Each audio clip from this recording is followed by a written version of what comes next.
السلام علیکم ورحمۃ اللہ وبرکاتہ۔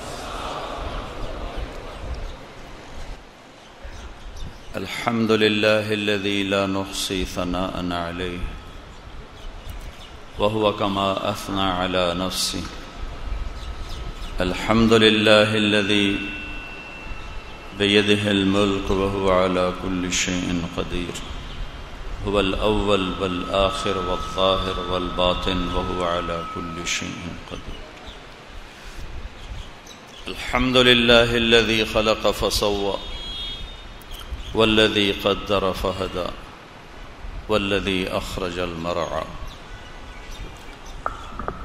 وأشهد أن لا إله إلا الله وحده لا شريك له، وأشهد أن سيدنا ومولانا محمدا عبده ورسوله، أرسله بالحق بشيرا ونذيرا وداعيا إلى الله بإذنه وسراجا منيرا، صلى الله تعالى عليه وعلى آله وعلى أصحابه وبارك وسلم تسليما كثيرا كثيرا، أما بعد، من عمل صالحا من ذکر او انثى وهو مؤمن فلنحيينه حياة طیبة ولنجزینهم اجرهم باحسن ما كانوا يعملون۔ میرے بھائی اور دوستو، یہ مجلس تو تھی حجاج کرام کے لیے کہ ان سے کوئی حج کے موضوع پر بات کرنی تھی۔ اب حاجی تو غالباً بیٹھے نہیں ہوں گے اور غیر حاجی سارے اکٹھے ہو گئے۔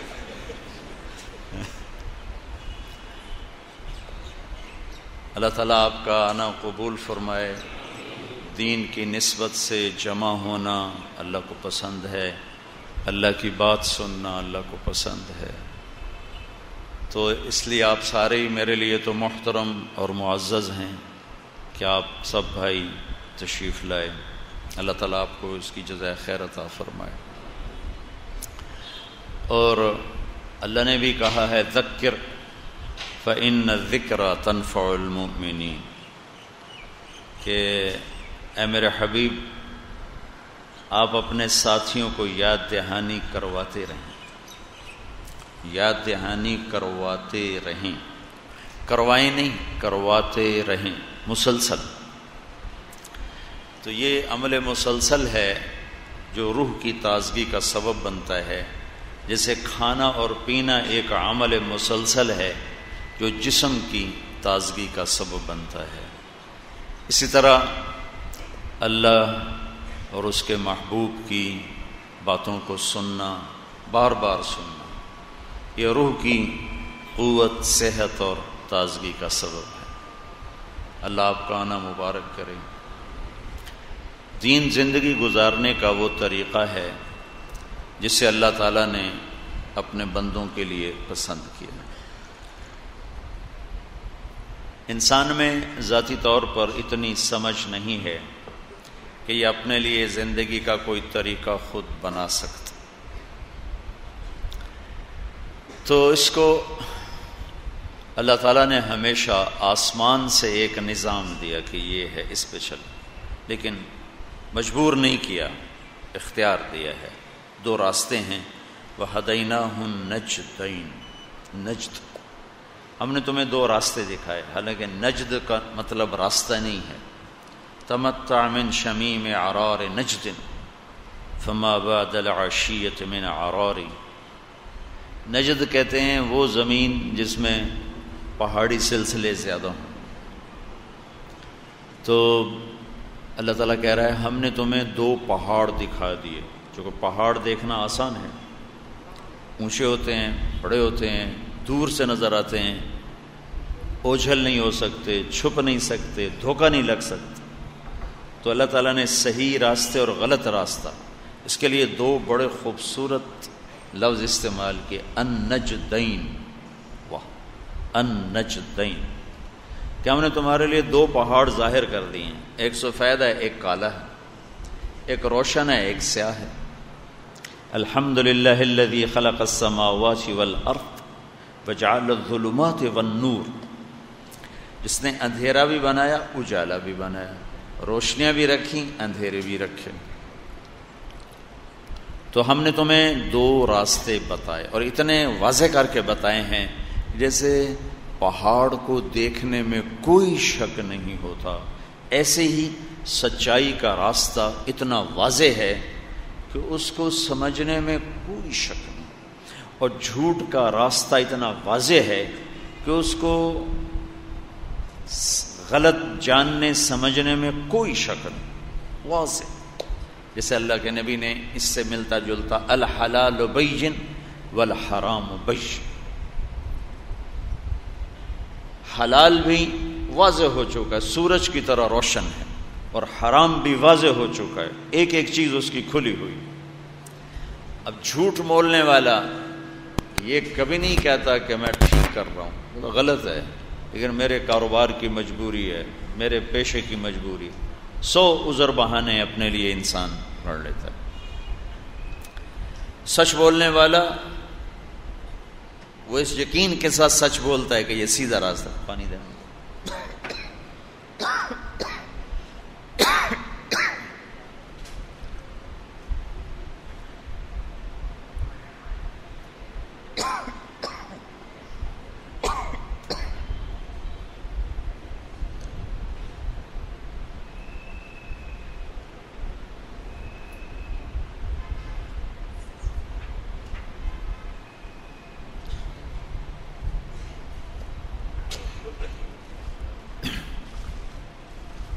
انسان خود کیوں نہیں کر سکتا اپنے لیے راستے کا انتخاب؟ اس میں چند کمیاں ہیں۔ بنیادی کمی یہ ہے کہ یہ جاہل ہے، جاہل ہے، تو جاہل کیا جانے کیا کرنا ہے، اور اس سے بڑھ کر یہ ہے کہ یہ ظالم ہے۔ ظلم جہالت دو چیزیں اکٹھی ہو گئیں، تو یہ اپنی عقل سے صحیح فیصلہ کبھی نہیں کرے گا۔ اِنَّهُ كَانَ ظَلُومًا جَهُولًا، اللہ تعالیٰ نے ہمارے بارے میں کہا بڑا ہی ظالم ہے، بڑا ہی جاہل ہے۔ پھر فرمایا كَانَ الْإِنسَانُ عَجُولًا۔ بھائی اس کی آواز آہستہ کرو۔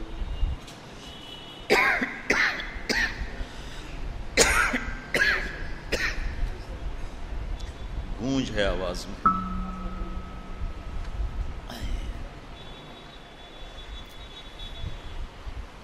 تو اللہ تعالیٰ نے فرمایا کہ یہ جلد باز ہے، کان الانسان عجولا۔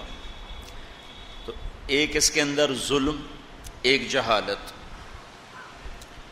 ایک جلد بازی، وکان الانسان عجولا۔ ایک اس کے اندر ناشکری، وکان الانسان کفورا۔ ایک اس کے اندر بڑا عیب، بخل، کنجوسی، وکان الانسان قتورا۔ ایک اس کے اندر لڑائی بھڑائی کا جذبہ، جھگڑالو، غصے والا، وکان الانسان اکثر شیء جدلا۔ تو یہ ایکس رے ہے قرآن کا، کہ اب کسی پر بھی قرآن کا ڈالو ایکس رے تو وہ نکال کے دے گا کہ یہ ظالم ہے، یہ جاہل ہے، یہ ناشکرہ ہے، یہ جلد باز ہے، یہ بخیل ہے،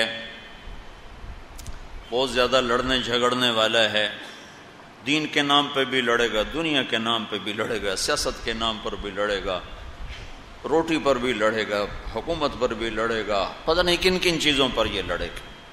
کچھ لڑائیاں غلط ہوں گی، کچھ صحیح ہوں گی۔ پھر اللہ تعالیٰ فرماتے ہیں کہ وَمَا أُوتِيتُم مِّنَ الْعِلْمِ إِلَّا قَلِيلًا، کہ جو تھوڑا بہت تم پڑھ کے کوئی ممبر پہ بیٹھ جاتا ہے، کوئی دفتر میں بیٹھ جاتا ہے اور پھر وہ سمجھتا ہے کہ میں بہت کچھ جانتا ہوں، بہت کچھ میری معلومات ہیں، تو اللہ تعالیٰ ایک آیت سب پہ رندہ پھیر دیتا ہے، وَمَا أُوتِيتُم مِّنَ الْعِلْمِ إِلَّا قَلِيلًا، کہ میرے بندو جو تمہیں دیا گیا، خود نہیں لیا، دیا گیا، کس نے دیا؟ اللہ نے، جو تمہیں علم ملا ہے وہ بہت تھوڑا ہے۔ تب ان ساری چیزوں کو جب جمع کرتے ہیں تو پتہ چلتا ہے کہ انسان اس قابل نہیں ہے کہ اپنے لیے کوئی نظام بنا سکے۔ لہٰذا اللہ تعالیٰ نے آسمان سے کتابیں اتاری، نبی اتارے، آخری قرآن، آخری نبی ہمارے نصیب میں آیا۔ آخری کتاب اختم بکتابہم الکتب، قرآن ہمارے اللہ تعالیٰ نے نصیب میں رکھا۔ اور ما کان محمد ابا احد من رجالکم ولکن رسول اللہ وخاتم النبیین وکان اللہ بکل شیء علیما، اور اللہ کے آخری نبی وہ اللہ تعالیٰ نے ہمارا نصیب جاگا، ہمیں ان کی امت میں پیدا فرما دیا۔ لہذا اللہ تعالیٰ نے اعلان کیا ان الدین عند اللہ الاسلام، کہ میرے بندو زندگی گزارنے کا ایک راستہ ہے، وہ اسلام ہے۔ اسلام کے علاوہ کوئی اور راستہ چلے گا کہ نہیں؟ وَمَن يَبْتَغِ غَيْرَ الْإِسْلَامِ دِينًا فَلَن يُقْبَلَ مِنْهُ وَهُوَ فِي الْآخِرَةِ مِنَ الْخَاسِرِينَ۔ اسلام کے علاوہ کسی بھی راستے پر چلو گے تو اللہ کے ہاں قبول نہیں، مردود۔ اسلام کی آپ نے مختلف جگہ مختلف تعبیر کی۔ حدیث جبریل میں جبریل انسانی شکل میں آ کر کہتے ہیں یا رسول اللہ مل اسلام، اسلام کیا ہے؟ تو آپ نے کہا تشہد ان لا الہ الا اللہ وان محمد رسول اللہ وتقیم الصلاۃ وتؤتی الزکاۃ وتصوم رمضان وتحج البیت ان استطعت الیہ سبیلا، کہ اسلام ہے کلمے کا اقرار، نماز، زکوٰۃ، روزہ اور حج۔ اب ایک شخص پوچھتے ہیں یا رسول اللہ مل اسلام، اسلام کیا ہے؟ تو آپ نے فرمایا ان تسلم قلبک للہ، کہ دل اللہ کو دے دے۔ پہلی ابتدائی بات ہے، اسلام کی ابتدائی کلمہ، نماز، روزہ، حج، ظاہری شکل قائم ہوگی۔ اب اس کے اندر کی چیز کیا ہے؟ مل اسلام، قال ان تسلم قلبک للہ، دل اللہ کو دے دے۔ وَأَنْ يَسْلَمَ الْمُسْلِمُونَ مِنْ لِسَانِكَ وَيَدِكَ، اور تیرے ہاتھ اور زبان سے کسی مسلمان کو تکلیف نہ پہنچے۔ یہی سوال ایک اور آدمی کرتا ہے، عمرو بن عبسہ رضی اللہ تعالیٰ عنہ، یا رسول اللہ مل اسلام؟ تو آپ نے فرمایا اطعام الطعام وطیب الکلام، اسلام کیا ہے؟ کھانا کھلانا، میٹھا بول بولنا، میٹھا بول۔ وہ جو تھے نا قریش، وہ کہتے تھے مکے والے، وہ محمد کی بات نہ سننا، وہ جادوگر ہے، جادو کر دیتا ہے۔ کیا تھا؟ زبان کا میٹھا بول، زبان کا میٹھا بول کھینچ لیتا تھا دلوں کو۔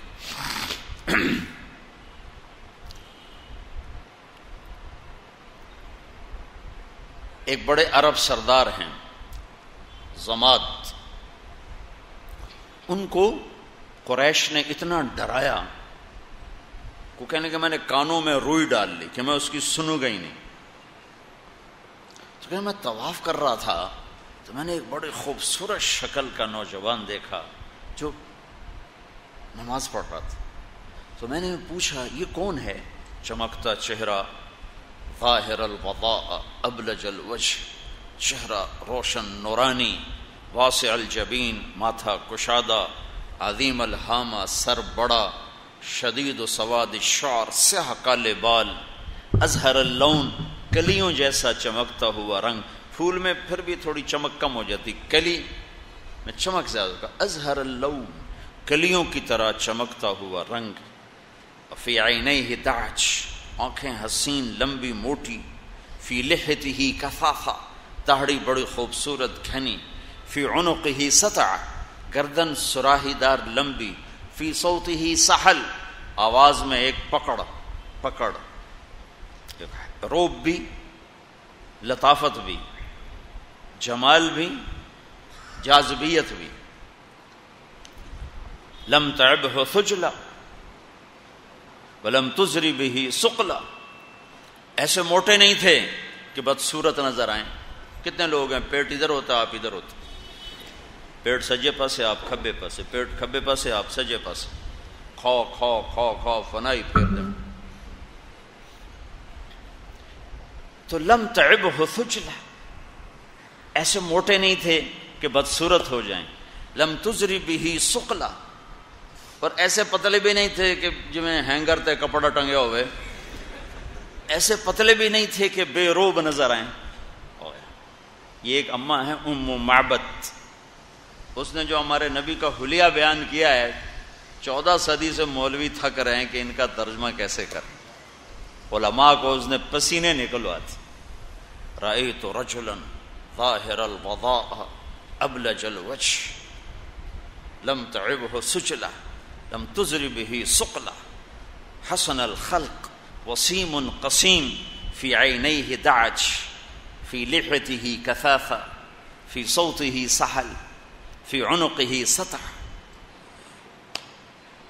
کیا کلمات اور الفاظ ہیں، ہلا کے رکھ دیتے. یتلألؤ وجہہ تلألؤ القمر لیلۃ البدر، 14ویں رات کے چاند کی طرح چہرہ چمک رہا ہے، روشن حسین. یتبسم عن مثل لؤلؤ المنظوم، مسکراتے تھے تو لگتا تھا موتی کی لڑیاں نظر آنے لگی. براق الثنایا، اور ایسے مسکراتے تھے، ایسے دانت خوبصورت اور چمکیلے تھے کہ جب ہم مسکراتے تھے تو دانتوں کا نور دیواروں پہ پڑتا نظر آتا تھا.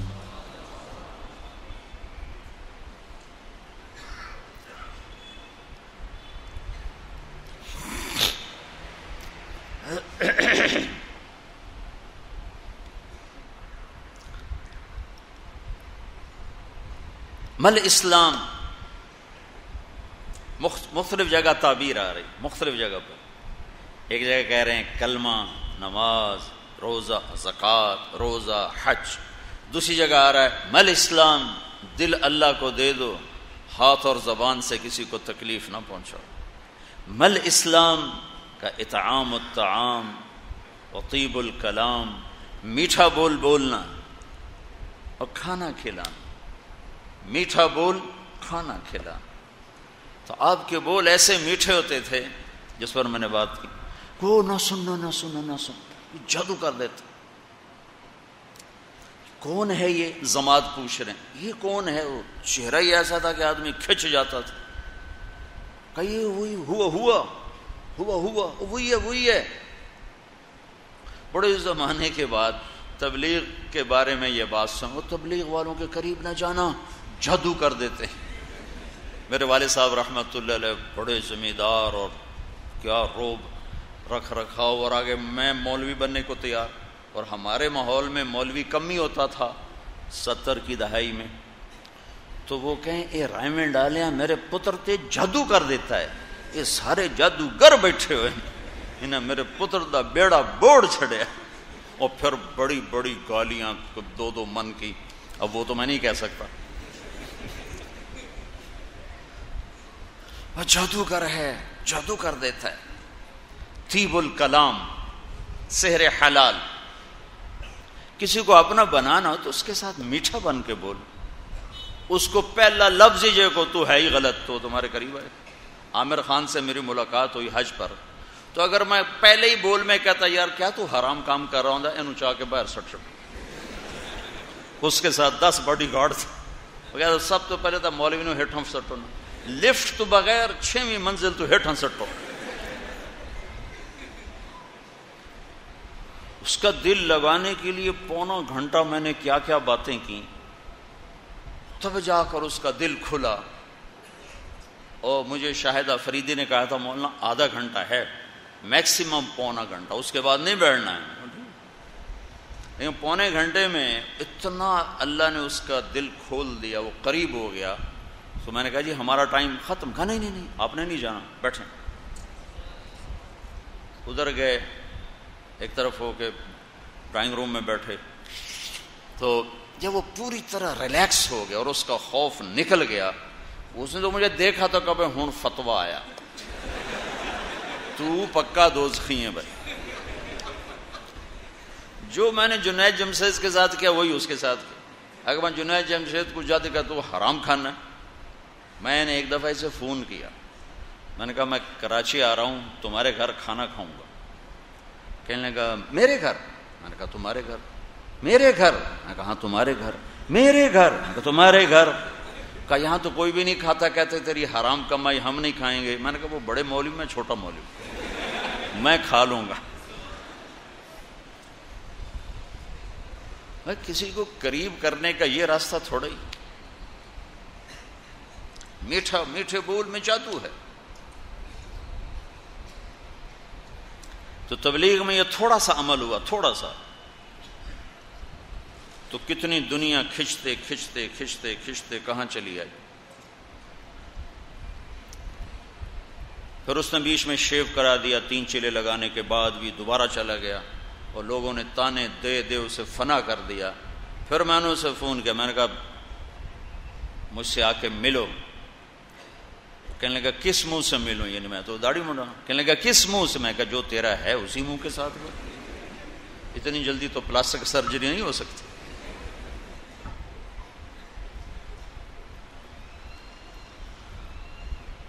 تو اللہ نے پھر اس کو ثابت قدم کر دی. تو کسی کو لینے کے لیے کیا کیا میٹھا بول. فتوے کی زبان ہے مدرسے کی, منبر کی زبان فتویٰ نہیں ہے, منبر کی زبان دل جوئی ہے, دل لینا ہے. اگر یہاں سے بھی اس طرح ایک دوسرے کے فتوے شروع ہو جائیں گے تو پھر آخر میں وہی ہوگا جو ہو رہا ہے.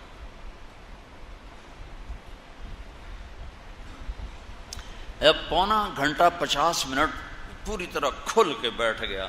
پھر میں نے کہا آپ حج پر آئے ہیں تو میں آپ کو اللہ کے نبی کا حج سناؤں. اگر آپ کہیں اللہ کے نبی کا حج سناؤں تاکہ آپ کو حج کا طریقہ معلوم ہو. ہاں ضرور سنائیں.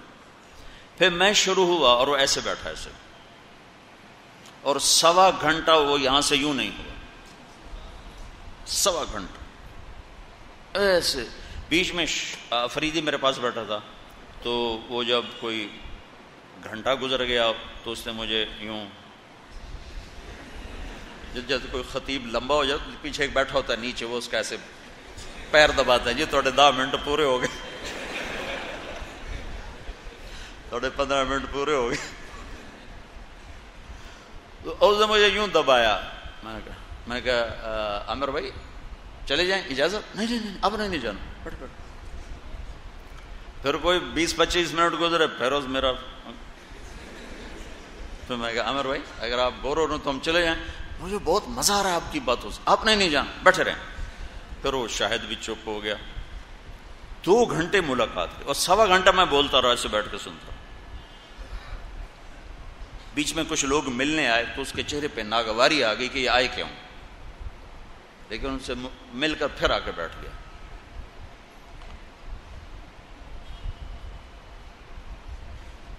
راستہ بناؤ گے تو سفر کرو گے نا. کسی کے دل کے اندر جانے کے لیے راستہ بنانا پڑتا ہے, یہ سیکھنا پڑتا ہے. یہ تبلیغ میں سیکھا جا رہا ہے, پڑھنے سے نہیں آتا, نہ پڑھانے سے آتا. میں پڑھاتا بھی ہوں, پڑھا بھی ہوں. تبلیغ کی وجہ سے پڑھانا نہیں چھوڑا, پڑھانے کی وجہ سے تبلیغ نہیں چھوڑی. دل لینا. وَقُلْ لَهُمْ فِي أَنفُسِهِمْ قَوْلًا بَلِيغًا, اے میرے حبیب ایسی بات کر جو ان کے دلوں کے اندر اتر جائے.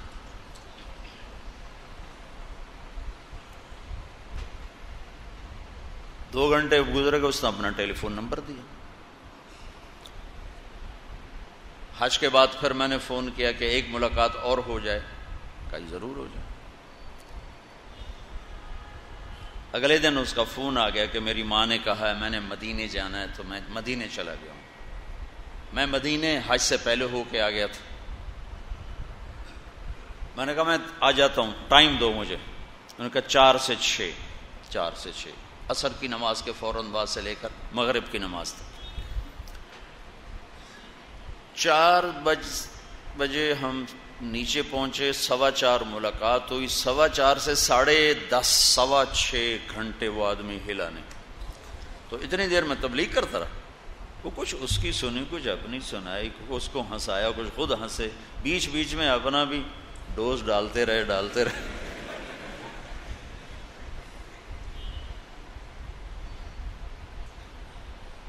جس کو حکمت کہتے ہیں نا، یہ کتابوں سے نہیں ملتی، چونکہ یہ کوئی ایسے لکھی پڑھی چیز نہیں یہ حکمت ہے اور یہ پڑھ لو، ایسے نہیں آتی. یہ لوگوں کے پیچھے دھکے کھانے سے نصیب ہوتی.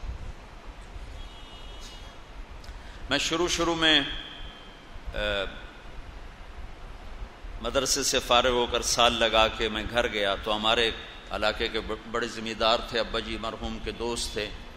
تو ہمارے اپنے ایک ذمہ دار دوستوں میں وہ 61 میں ان کے 4 مہینے لگے تھے. میں نے ان سے کہا چل گشت کریں، ان کو ملیں. تو ہم دونوں گئے. جب ہم پہنچے ان کے ڈیرے پر تو اپنے گھوڑے کو مکھن کھلا رہے تھے، مکھن کے پیڑے بنا کھلا رہے. ایک نوکر کے ہاتھ میں ڈونگا تھا اور وہ کھلا رہا تھا.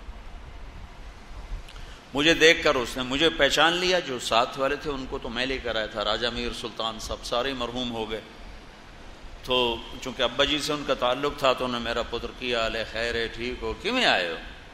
میں نے سیدھی بات شروع کر دی، ایک دن مرنا ہے، موت ہے، اللہ کے پاس جانا ہے. اس اینج کر کے بیٹھ. اس کا مطلب ہوتا ہے مولوی صاحب بس کرو، جاندی کرو، مہربانی کرو.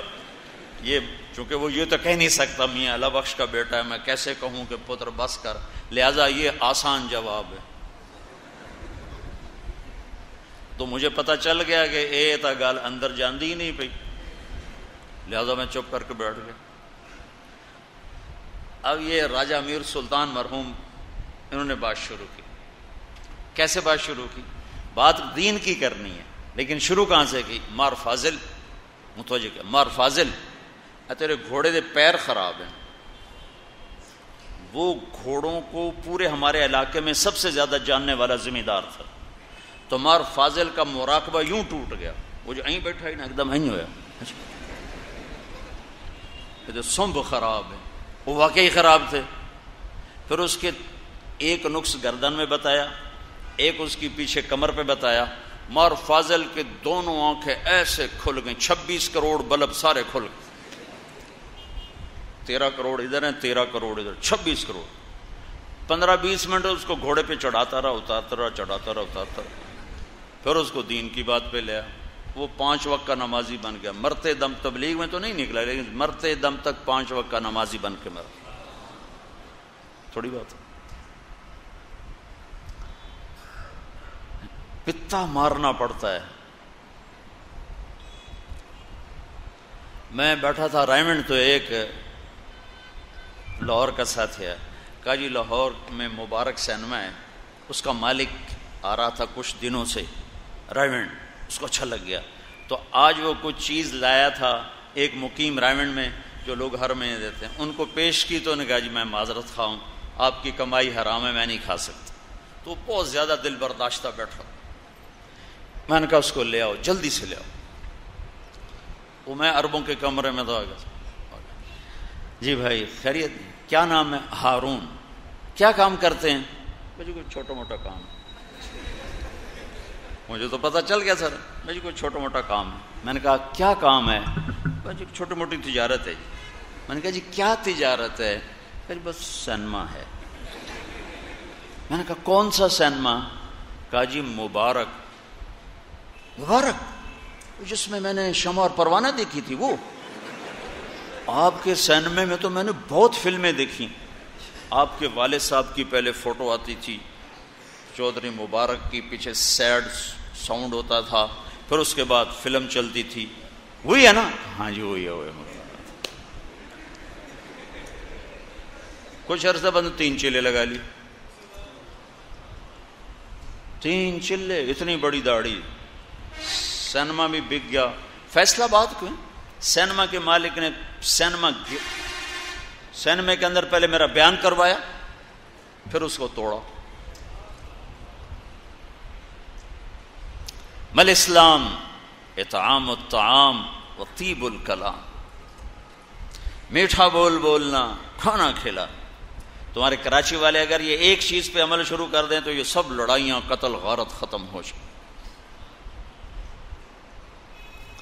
کہ اپنے آپ کو میٹھے بول میں جادو، میٹھے بول میں جادو، جس کو ان من البیان لسحرا، کہ بعض بول ایسے ہوتے ہیں جو جادو کر دیتے ہیں۔ جادو کیا ہوتا ہے؟ کسی کا دل لے لینا۔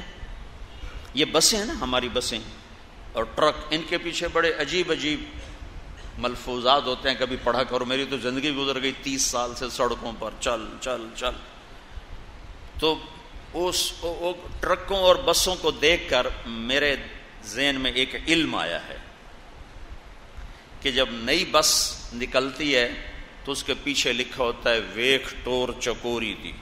چکور بڑا نخرے سے چلتا ہے۔ جب تھوڑی پرانی ہو جاتی تو اس کے پیچھے لکھا ہوتا ہے ہارن دے کر پاس کرے۔ جب تھوڑی اور پرانی ہو جائے تو لکھا ہوتا ہے یا پاس کر یا برداشت کر۔ اور جب تھوڑی اور پرانی ہو تو اس کے پیچھے ایک ملنگ بنا ہوتا ہے، نہ چھیڑ ملنگانو۔ یہ ترتیب میں نے دی ہے سفر کر کر کر سڑکوں میں، بسوں کے پیچھے، ٹرکوں کے پیچھے۔ اور کوئی پرانی بس رنگ روگن ہو کے آ جائے تو پیچھے لکھا ہوتا ہے خدا نے ایک بار پھر دلہن بنا دیا۔ ایک دفعہ ایک ویگن کے پیچھے میں جا رہا تھا، ویگن کے پیچھے میرا جو مطالعے کا وقت ہے وہ سفر ہے، کہ جب سب نہ کوئی ملنے والا، جب بشرط کہ میں تھکا ہوا ہوں، تھک جاؤں تو پھر میں سو جاتا ہوں، تھکا ہوا نہ ہوں تو میرا مطالعے کا وقت ہے وہ گاڑی کے اندر، جو جتنا کچھ پڑھنے کو نصیب ہو گیا۔ تو وہ میں ایسے اس کو پتہ نہیں میں پڑھ رہا تھا یا نہیں پڑھ رہا تھا، یہ تو یاد نہیں ہے، لیکن نظر نیچے تھی، میری ایسے اوپر نظر پڑی تو میرے سامنے ویگن جا رہی تھی، اور اس کو ہم کراس کرنے لگے تو ایک بڑا خوبصورت میرے سامنے کے علم کا اضافہ ہوا کہ اوپر لکھا ہوا تھا بڑا سرخ لفظوں میں دل، آگے لکھا ہوا تھا برائے فروخت، دل برائے فروخت، نیچے قیمت، دل کے نیچے قیمت، برائے فروخت کے نیچے لکھا تھا قیمت ایک میٹھا بول، ایک میٹھا بول۔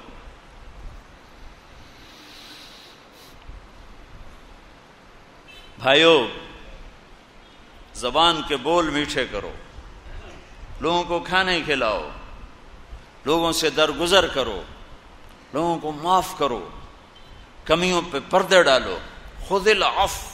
اے میرے حبیب، زیادہ پکڑ دھکڑ نہیں کرنی، معاف کرنے کا معاملہ ہی رکھنا ہے، معاف کرنے کا معاملہ ہی رکھنا ہے۔ ایک ایک منافق کا پتہ ہے، لیکن ان کے ساتھ وہی معاملے کا جو مسلمان سے کیا جاتا، ورنہ آپ کو اللہ نے بتا دیا تھا یہ سارے منافق، زندگی بھر کسی ایک کا نام نہیں لے کے بتایا کہ یہ منافق، اتنا چھپایا، صرف ایک آدمی کو بتایا، حذیفہ رضی اللہ عنہ، کہ کل کوئی ایسی کوئی نقصان کی شکل بننے لگے تو پھر اس کو بتا دیا جائے۔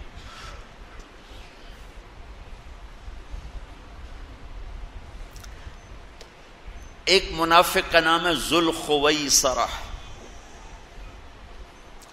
اس نے کھڑے ہو کر اعتراض کیا، یا رسول اللہ آپ نے مال غنیمت صحیح تقسیم نہیں کیا۔ اللہ کے نبی کو 3 بڑے سردار نئے مسلمان، زید بن محلحل، ان کا نام مشہور ہے زید الخیر، اللہ کے نبی نے ان کا نام رکھا زید الخیر۔ وہ زید الخیل، زید الخیل کا کیا مطلب تھا؟ وہ گھوڑے پر جب بیٹھتے تھے ان کے پاؤں زمین پہ لگ جاتے تھے، اتنا لمبا قد تھا ان کا، تو ان کا نام ہے زید بن محلحل، نئے مسلمان۔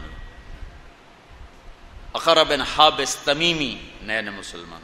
عباس بن مرداس، نئے مسلمان۔ آپ نے ان کو مال غنیمت میں زیادہ دیا، میں کہا یہ تقسیم غلط ہے، تو آپ کے چہرے کا رنگ پیلا پڑ گیا۔ تو آپ نے کہا اگر میں غلط کرتا ہوں تو ٹھیک کون کرتا ہو؟ تو اس پر خالد بن ولید رضی اللہ عنہ نے کہا یا رسول اللہ اجازت ہے میں اس کی گردن اڑا دوں، اس منافق کی گردن اڑا دوں؟ تو آپ نے کہا اس نے فجر کی نماز میرے پیچھے پڑھی ہے، یہ تو اس کو کیسے منافق کہہ رہا ہے؟ تو فجر کی نماز میں میرے پیچھے کھڑا تھا۔ تو خالد بن ولید نے کہا تو اس کو نماز کا فائدہ کیا ہے یا رسول اللہ؟ یہ تو منافق ہے اور تھا۔ تو آپ نے فرمایا ہلا شققت قلبہ، کیا تو نے دل چیر کے دیکھ لیا ہے کہ یہ منافق ہے؟ کیا تو نے دل چیر کے دیکھ لیا ہے کہ یہ منافق ہے؟ یہ میرے نبی کا معاملہ تھا. ہم نے اپنوں کو بھی توڑ کے رکھ دیا. اللہ نبی آتا ہے غیروں کو اپنا بنانے کے لیے، اور ہماری زبان کے بول اور منفی رویوں نے سارے معاشرے کو آگ لگا دی. سارا پاکستان اس وقت نفرت کہ الاؤ، کہیں مذہب کے نام پر، کہیں سیاست کے نام پر، کہیں قومیت کے نام پر، کہیں صوبائیت کے نام پر، کہیں کسی نام پر، کہیں کسی نام پر ایک نفرت کی آگ ہے جو جل رہی ہے. نہ مرنے والے کو پتہ کیوں مارا گیا، نہ مارنے والے کو پتہ میں کیوں مار رہا ہوں. اللہ کے نبی کا فرمان تھا کہ وقت آئے گا نہ مارنے والے کو پتہ ہوگا کیوں مار رہا ہوں، نہ مرنے والے کو پتہ ہوگا میں کیوں مارا گیا ہوں. قیامت کے قریب. تو بھائیو، اسلام کی یہ مختلف تعبیر میرے حبیب نے جو کی مواقع کے سامنے پیش کی ہیں کہ اسلام کا ظاہر کیا ہے؟ کلمہ، نماز، روزہ، حج، زکوٰۃ. اسلام کا باطن کیا ہے؟ معاف کرنا، درگزر کرنا.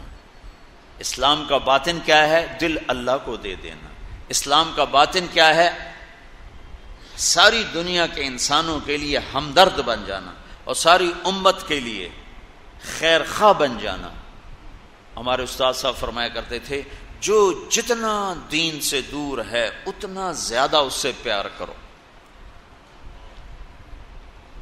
اب ہم نے تو اپنے مدرسے میں یہ سبق سیکھا ہے، لہذا ہم تو ناچنے والوں کو بھی جا کر منتیں کرنے لگ جاتے. 6.25 گھنٹے کی ملاقات، تو اس نے مجھے فون کیا جب میں مکے پہنچا. کہ مولانا میں نے گھر فون کیا تو میری بیوی نے، وہ بیوی ہندو ہے اس کی، کہنے لگی آپ کہاں تھے اتنی دیر؟ فون نہیں کیا. کہ میں کمرے میں تھا. تو فون کیوں نہیں کیا؟ کہ کچھ لوگ آئے تھے ان کے ساتھ ایسا بیٹھا کہ یاد ہی نہیں رہا. وہ کیسے جادوگر تھے کہ تمہیں بیوی بچے بھلا دیے؟ کہ میں آ کے بتاؤں گا. ہم نے کیا جادو کیا؟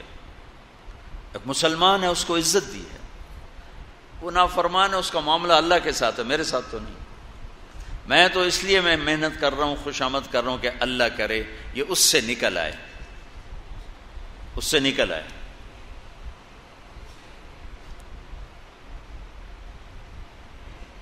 وہ جب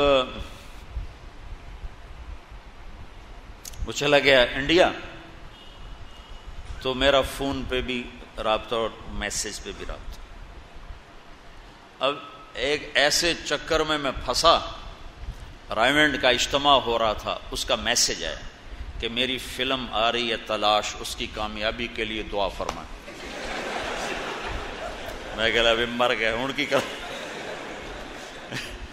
دعا کروں تو مرتا ہوں، نہیں کرتا ہوں، کوئی جواب نہیں دیتا ہوں تو نیا نیا تعلق بن رہا ہے، وہ خراب ہوتا ہے. تو جب وہ میسج آیا تو میرے کمرے میں کوئی 10-12 علماء بیٹھے تھے. تو میں نے کہا بھائی یہ میسج آیا ہے، اس کا جواب سوچو کیا دینا چاہیے. وہ کہنے لگے یہ ہمارے بس کا نہیں، تو ہی سوچ.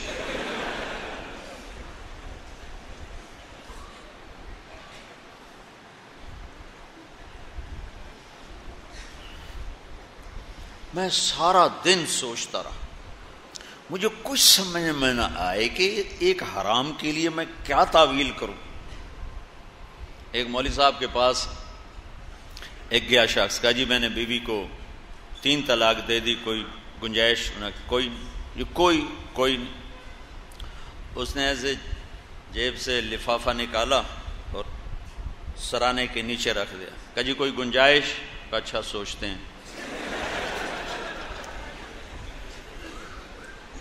کیا کہا تھا تو نے اپنی بیوی کو؟ کہا جی میں نے کہا 3 طلاق. اسے کہا الحمدللہ طلاق نہیں ہوئی. کہا اچھا جی او کیویں؟ کہا او ہوندا ہے وڈے کاف نال طلاق. تو آکھیا طلاق ہور شے، طلاق ہور شے کوئی.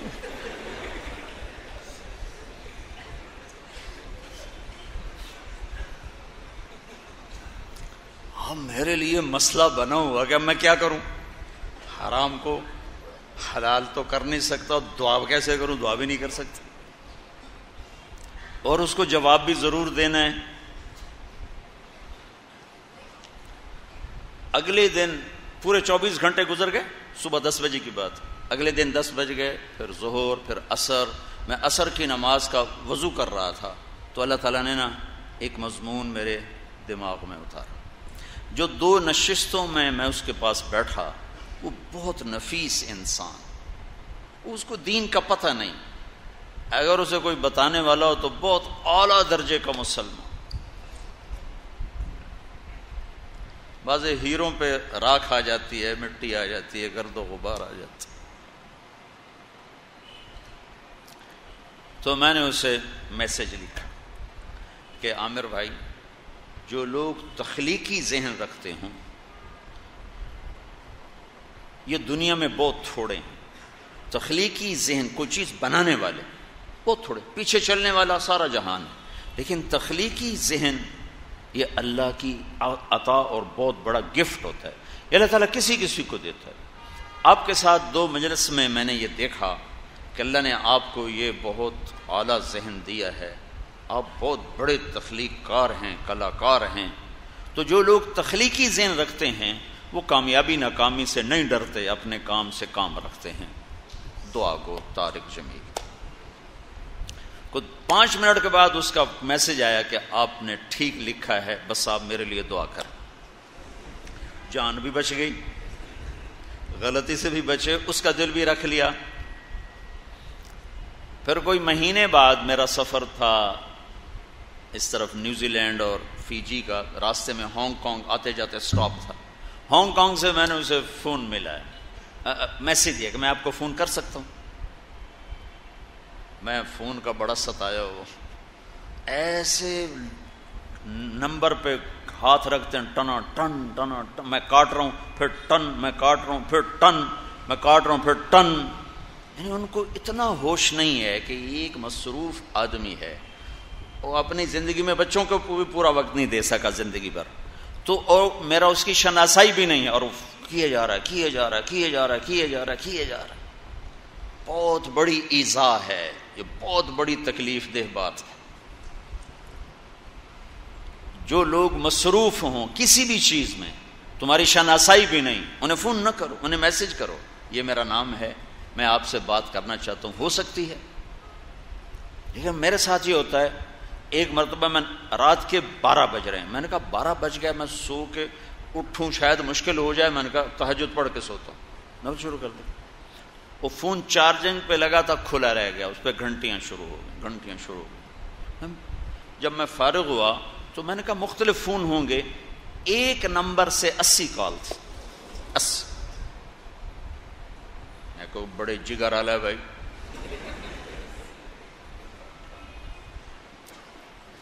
بہت بڑی بد اخلاقی ہو رہی ہے، بہت بڑی بد اخلاقی ہو رہی۔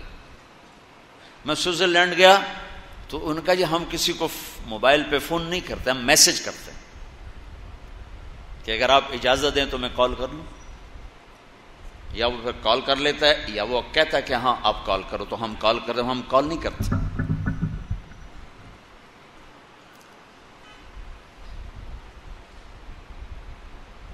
فون ایک دن کھلا رہ گیا، کو رات کا 1 بج رہا تھا، تو فون کی گھنٹی بجی، میری آنکھ کھول گئی، میں نے کوئی ایمرجنسی میں ہوگا بیچارہ کوئی، ہاں جی ایک مسئلہ پوچھنا ہے، غسل خانے میں دعا پڑھ سکتے ہیں کہ نہیں پڑھ سکتے؟ میں کہا تیری بیڑی بڈھے، وہ میری جان 1 بجے تو کھاونی آئی۔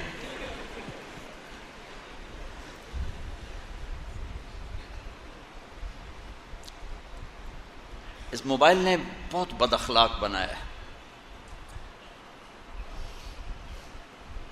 اور پھر میسج آتا ہے،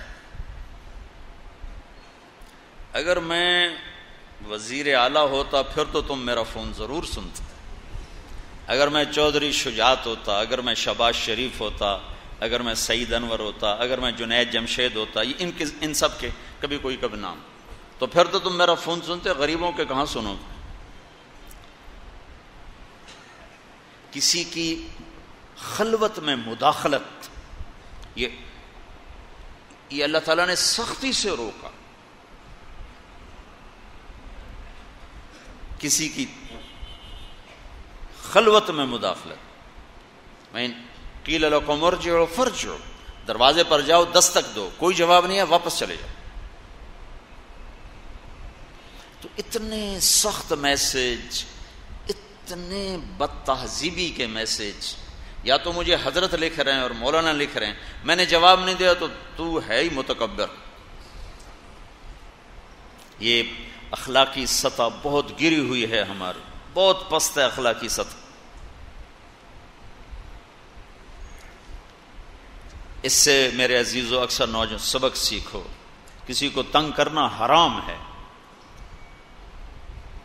ایک بزرگ تھے، ان کی زندگی بھر میں ایک دفعہ تہجد قضا ہوئی، ساری زندگی ان کی تہجد قضا نہیں ہوئی. تو کسی نے پوچھا حضرت وہ آپ کی کس لیے کیسے قضا ہوئی؟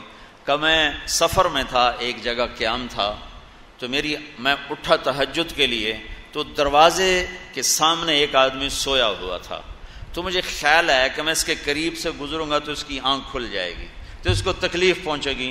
تو بس میں تہجد چھوڑ کے آ کے بستر پہ لیٹ گیا، کہیں اس کی آنکھ نہ کھل جائے، کہیں اس کی آنکھ نہ کھل جائے. 12 بجے فون کر رہے ہیں، 1 بجے کر رہے ہیں، 2 بجے کر رہے ہیں، اور پھر مسلسل کیے جا رہے ہیں.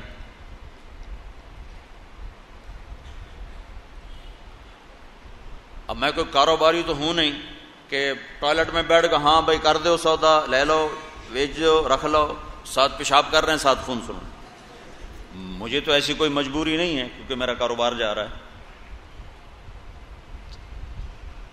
یہ وہ اخلاق ہیں جن کے سیکھنے سے زندگی آپ اوروں کے لیے راحت بن سکتے ہیں، اور اس کی احتیاط نہ کرنے سے آپ اوروں کے لیے انتہائی تکلیف دہ بن جاتے ہیں. اور مسلمان کو تکلیف پہنچانا حرام ہے، کبیرہ گناہوں میں سے.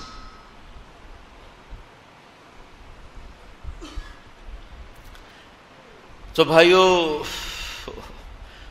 میں نے اسے میسج کیا، میں آپ کو فون کر سکتا ہوں؟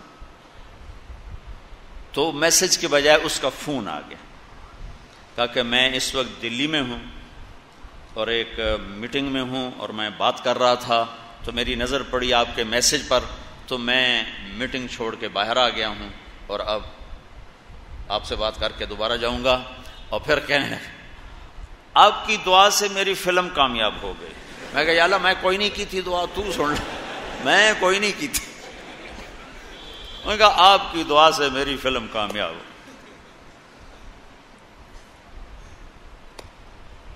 برے کو برا کہنا، غلط کو غلط کہنا یہ کمال نہیں ہے. غلط کو سینے سے لگانا، برے کو سینے سے لگانا، اس کو برائی سے نکالنا،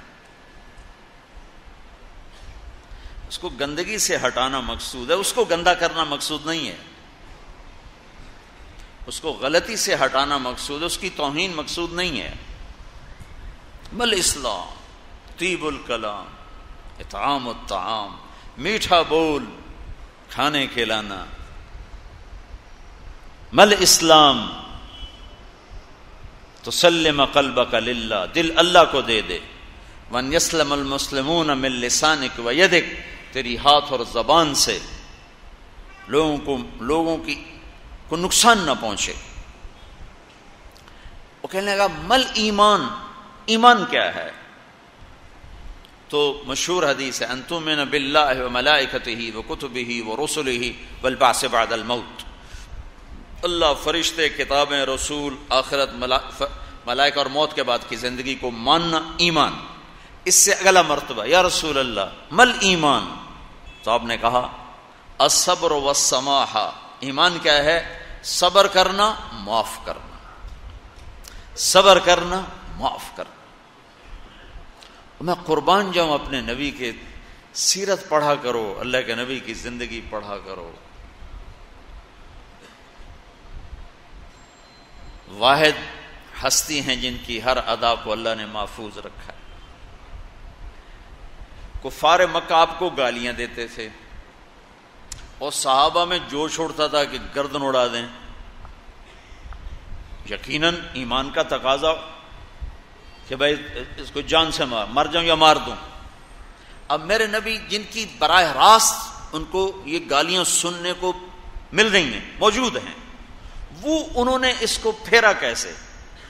وہ جو قریش تھے نا، وہ آپ کا نام بگاڑ کے لیتے تھے، مذمم کذا مذمم کذا.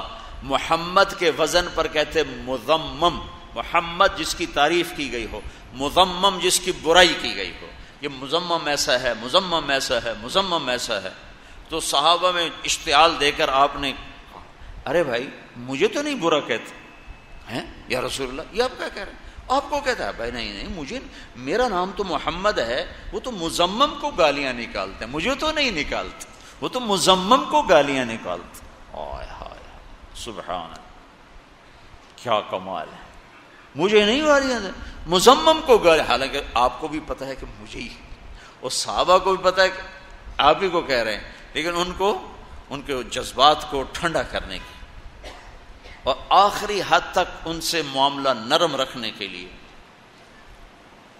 کہ جیسے مرتے ہوئے مریض پر بھی ڈاکٹر زور لگا رہا ہوتا ہے بچ جائے بچ جائے بچ جائے، ایسے ہی جہنم میں گرتے ہوئے انسان پر بھی نبی زور لگاتا ہے بچ جائے، جہنم سے بچ جائے بچ جائے بچ جائے. تو بھائیو نفرتیں مٹاؤ، محبتیں زندہ کرو. بہت بہت بڑی ضرورت ہے. میٹھا بول اپنی زبان کا زیور بنا لو، معاف کرنا اپنی طبیعت بنا لو. تو یہ امت ہے جو چھوٹی چھوٹی باتوں پہ ایک دوسرے کو ذبح کر رہے ہیں. میرے نبی کی بیٹی کا قاتل آیا ہے، کہا جی توبہ کرتا ہوں. آپ نے کہا جو معاف کیا. ویشی چچا کا قاتل، جتنا آپ ویشی کے حضرت حمزہ کی شہادت پر روئے ہیں اتنا کسی پر نہیں روئے کہ آپ کی ہچکیاں لگ ایسی آوازیں آنے لگی، یہاں تک کہ اللہ نے جبریل کو اتارا. جبریل نے کہا یا رسول اللہ، اللہ تعالیٰ فرما رہے ہیں آپ غم نہ کریں، میں نے عرش پر لکھوا دیا ہے حمزہ تو اسد اللہ و اسد رسول ہی، حمزہ اللہ اور اس کے رسول کے شیر ہیں، عرشوں پہ لکھوا دیا ہے. آپ نے کہا تیرے بدلے میں 70 کے ناک کان کاٹوں گا. تو ابھی وہاں سے ہلے نہیں کہ میرے رب نے کہا فَإِنْ عَاقَبْتُمْ فَعَاقِبُوا بِمِثْلِ مَا عُوقِبْتُمْ بِهِ وَلَئِنْ صَبَرْتُمْ لَهُوَ خَيْرٌ لَكُمْ. اگر تم نے ناک کان کاٹنے ہیں تو جتنا تمہارا نقصان ہے اتنا اگلے کا کرو.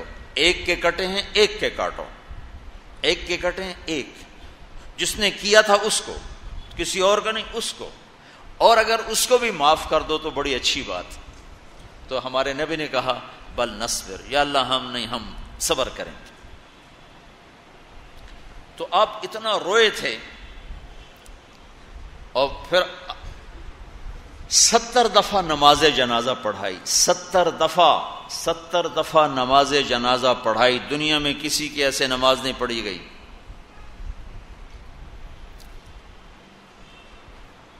قاتل وحشی، کسی نے کہا وحشی کے قتل کا حکم تھا، تو وہ چھپتا چھپاتا مدینے پہنچا اور منہ ایسے چھپائے ہوا تھا، چھپایا. تو آپ کے سامنے آ کر یوں کپڑا ہٹایا، کہتا آپ سے امن کا طلبگار ہوں. تو صحابہ اٹھے کہ ہم قتل کریں. ہر آدمی چاہتا تھا میں یہ سعادت حاصل کروں. آپ نے کہا پیچھے ہٹ جاؤ، ایک آدمی کا کلمہ پڑھ لینا مجھے 1000 کافروں کو قتل کرنے سے زیادہ محبوب ہے. ایک آدمی کا کلمہ پڑھ لینا مجھے 1000 کافروں کو، لاسلام رجل واحد احب الی من قتل 1000 کافر. کہ قتل ضرورت کی وجہ سے ہے کہ نہیں کسی طرح رخ پہ آ رہا تو آخری درجہ ہے کہ ٹھیک ہے تلوار اٹھاؤ. لیکن نبی اس لیے نہیں آتا، اس لیے اس کی آخری کوشش ہوتی ہے بچا لوں بچا لوں بچا لوں. نہیں بچتا اور فتنہ ہے، ٹھیک ہے اب تلوار بھی چلے گی. تو آپ نے کہا پیچھے ہٹ جاؤ، ایک آدمی کا کلمہ پڑھنا 1000 کافروں کو قتل کرنے سے محبوب ہے. اب اس نے کلمہ نہیں پڑھا، امید لگ گئی ہے کہ پڑھ لے گا، جو آیا ہے میں امن چاہتا ہوں، میں امن چاہتا ہوں. تو آپ نے کہا میری دلی تمنا تھی میں تمہیں قتل کروں، میری دلی تمنا تھی میں تمہیں قتل کروں، لیکن تو نے امن طلب کیا ہے، اور میرا رب کہتا ہے جو امن طلب کرے اسے امن دو۔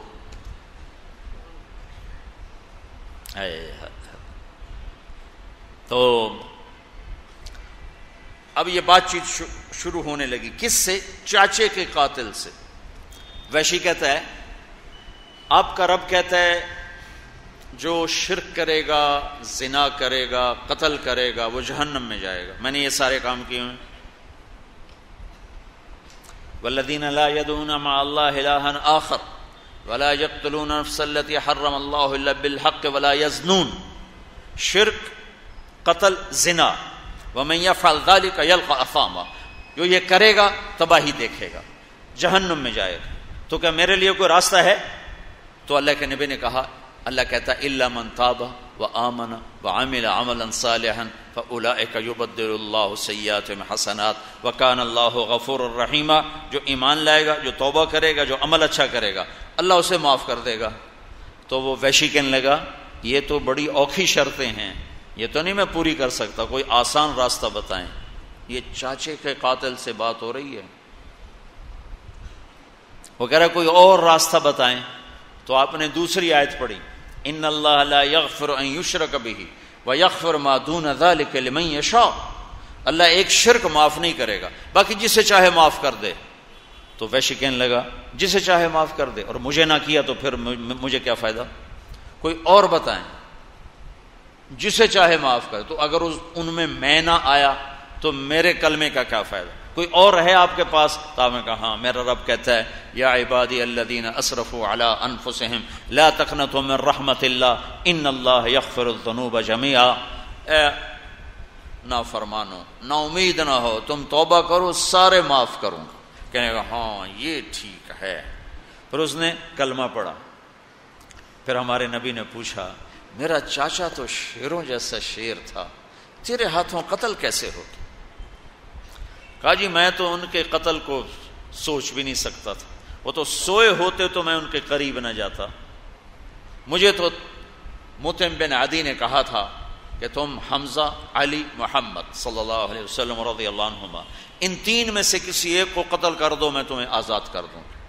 تو آپ پر تو یقیناً میں نہیں پہنچ سکتا تھا، اور حمزہ کا اتنا روب تھا کہ سوتے میں بھی قتل نہیں کر سکتا تھا۔ میں تو علی کو قتل کرنے نکلا تھا، اور میرا وار چلتا ہے غافل پر، جو کہ میں چھپ کے حملہ کرتا ہوں۔ تو جب میں نے علی کو دیکھا تو وہ اتنی بیداری سے لڑ رہے تھے کہ ان کو چھپ کے وار کرنا بڑا مشکل تھا۔ ان کی جیسے تلوار گھومتی تھی ویسے نظر گھومتی تھی، تو میں نے کہا نہیں اس کو بھی دھوکہ نہیں دیا جا سکتا۔ پھر میں حمزہ کو ڈھونڈنے نکلا تو ان کو میں نے دیکھا کہ وہ دونوں ہاتھوں میں تلوار اور اندھا دھند آگے بڑھ رہے تھے، دائیں بائیں سے غافل تھے۔ کہ میں نے کہا یہ میرا شکار بن سکتے ہیں، تو آگے ایک پتھر کے پیچھے جا کے بیٹھ گیا۔ تو وہ لڑتے لڑتے لڑتے لڑتے لڑتے جب پتھر کے پاس پہنچے اور میں نے دیکھ لیا کہ میرا نشانہ بے خطا ہوگا، میں نے برچھا پھینکا جو ان کے ہاتھوں کے پار ہو گیا۔ تو کہتے ہیں حضرت حمزہ نے مجھے مڑ کے یوں دیکھا، جب دیکھا تو مجھے لگا جیسے میری جان نکل جائے گی، میں بھاگا وہاں سے، لیکن پیچھے آواز آئی ابو عمارہ، تو مجھے پتا چل گیا کہ میرا کام ہو گیا۔ اس واقعے کو 7 سال گزر چکے ہیں، 9 سال، 8-9 سال۔ اللہ کے نبی کے پھر آنسو ٹپ ٹپ ٹپ ٹپ ٹپ، ساری داڑھی آنسوں سے تر ہو گئی۔ پھر ہم نے کہا ویحک غیب عنی وجہک، اللہ تیرا بھلا کرے میرے سامنے نہ آیا کر۔ دکھ اتنا پہنچا ہوا ہے کہ اس کو دیکھنے کی ہمت نہیں ہے، لیکن اس کو بھی جنت کا راستہ بتا کے رضی اللہ عنہ کی مہر لگوا دی۔ ہمارا معاشرہ انتقامی بن چکا ہے، معاف کرنا بھول گئے ہیں لوگ۔ اللہ کا نبی سوئے میں ایک بدو آتا ہے، آپ کی تلوار اٹھا کے آپ کو یوں مارتا ہے، یوں آپ ایسے اٹھ کے بیٹھ جاتے ہیں، وہ کہتا ہے کون بچائے گا؟ قتل کے ارادے سے کھڑا ہوا ہے، کون بچائے گا؟ آپ نے بڑے اطمینان سے مسکرا کر فرمایا اللہ۔ تو یہ کہنا تھا کہ جبریل اترے اس کے سینے پہ مکہ مارا، تو ہاتھ سے گئی تلوار، وہ پیچھے گرا، آپ نے تلوار اٹھائی، کہ اب تمہیں کون بچائے گا؟ کہ مجھے تو تو ہی بچائے گا۔ آپ نے کہا کلمہ پڑھتے ہو؟ کہنے لگا نہیں پڑھتا۔ کہ جاؤ معاف کیا، جاؤ معاف کیا۔ اپنے نبی کی زندگی پڑھو، سیرت پڑھو۔ تم سے کیا گلہ کرو، ہمارے مدرسوں میں نہیں پڑھائی جاتی، صرف گزار دیتے ہیں ٹکٹک ٹکٹک ٹکٹک۔ پڑھو اپنے حبیب کی زندگی، آپ کے خاص طور آپ کے عالی اخلاق اور آپ کے میٹھے بول اور آپ کا حسن سلوک اور غیروں کو اپنا بنا لینا، دشمن کو دوست بنا لینا۔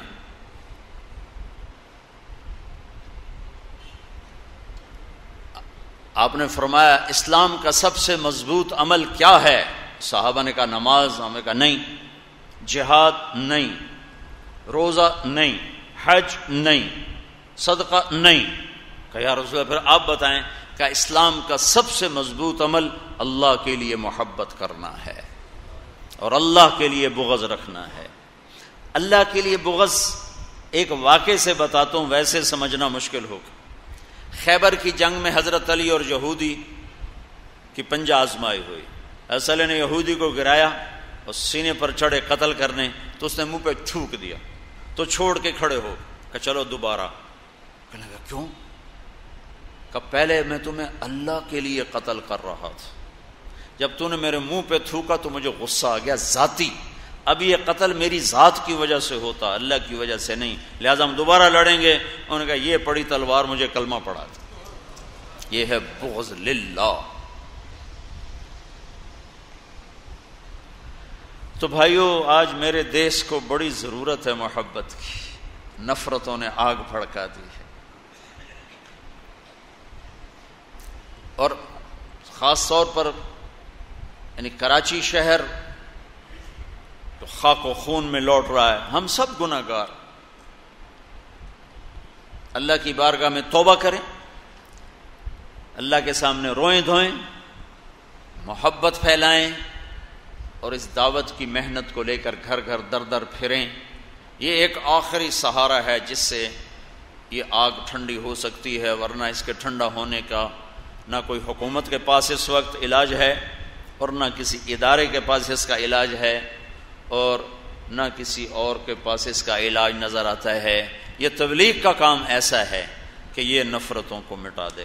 ایک دفعہ میاں والی میں ہماری جماعت تھی، تو ہم نے بڑے بڑے ذمہ داروں کی ضیافت کی، ایک دوسرے کے قتل کی دشمنیاں، سب آئے ہوئے، گارڈ ہر ایک کے ساتھ گارڈ۔ تو قدرتی کھانے پر دو دشمن آمنے سامنے بیٹھ گئے کھانے پر۔ تو وہ ایک اس کو کہنے لگا اوئنتا میں تیرے ہاتھوں مریا نہیں کہ دہیں زہر تا نہیں ہوں بے سٹے ہویا،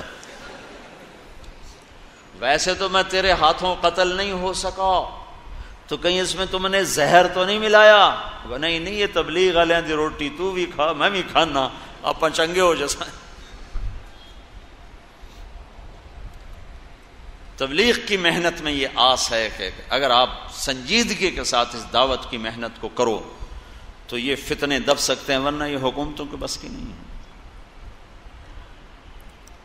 جب تک دل اللہ سے نہیں جڑتا تو آپ پہلے بھی کئی دفعہ سنا چکا، میں سینٹر ماڈل سکول میں تھا، ہاسٹل میں ہمارے وارڈن آ گئے طالب صاحب رحمۃ اللہ علیہ، وہ بڑے نیک ٹیچر بھی تھے اور وارڈن ہمارے ہاسٹل کے بن گئے۔ اس سے پہلے تھے محمود صاحب، وہ عظیم صاحب کے جانے کے بعد طالب صاحب آئے، ان کے بعد محمود صاحب آئے، محمود صاحب کے بعد میں اسکول سے نکل گیا۔ تو وہ ان تینوں میں یہ جو طالب صاحب تھے یہ نمازی تھے، لہذا انہوں نے نماز کی سختی کر دی۔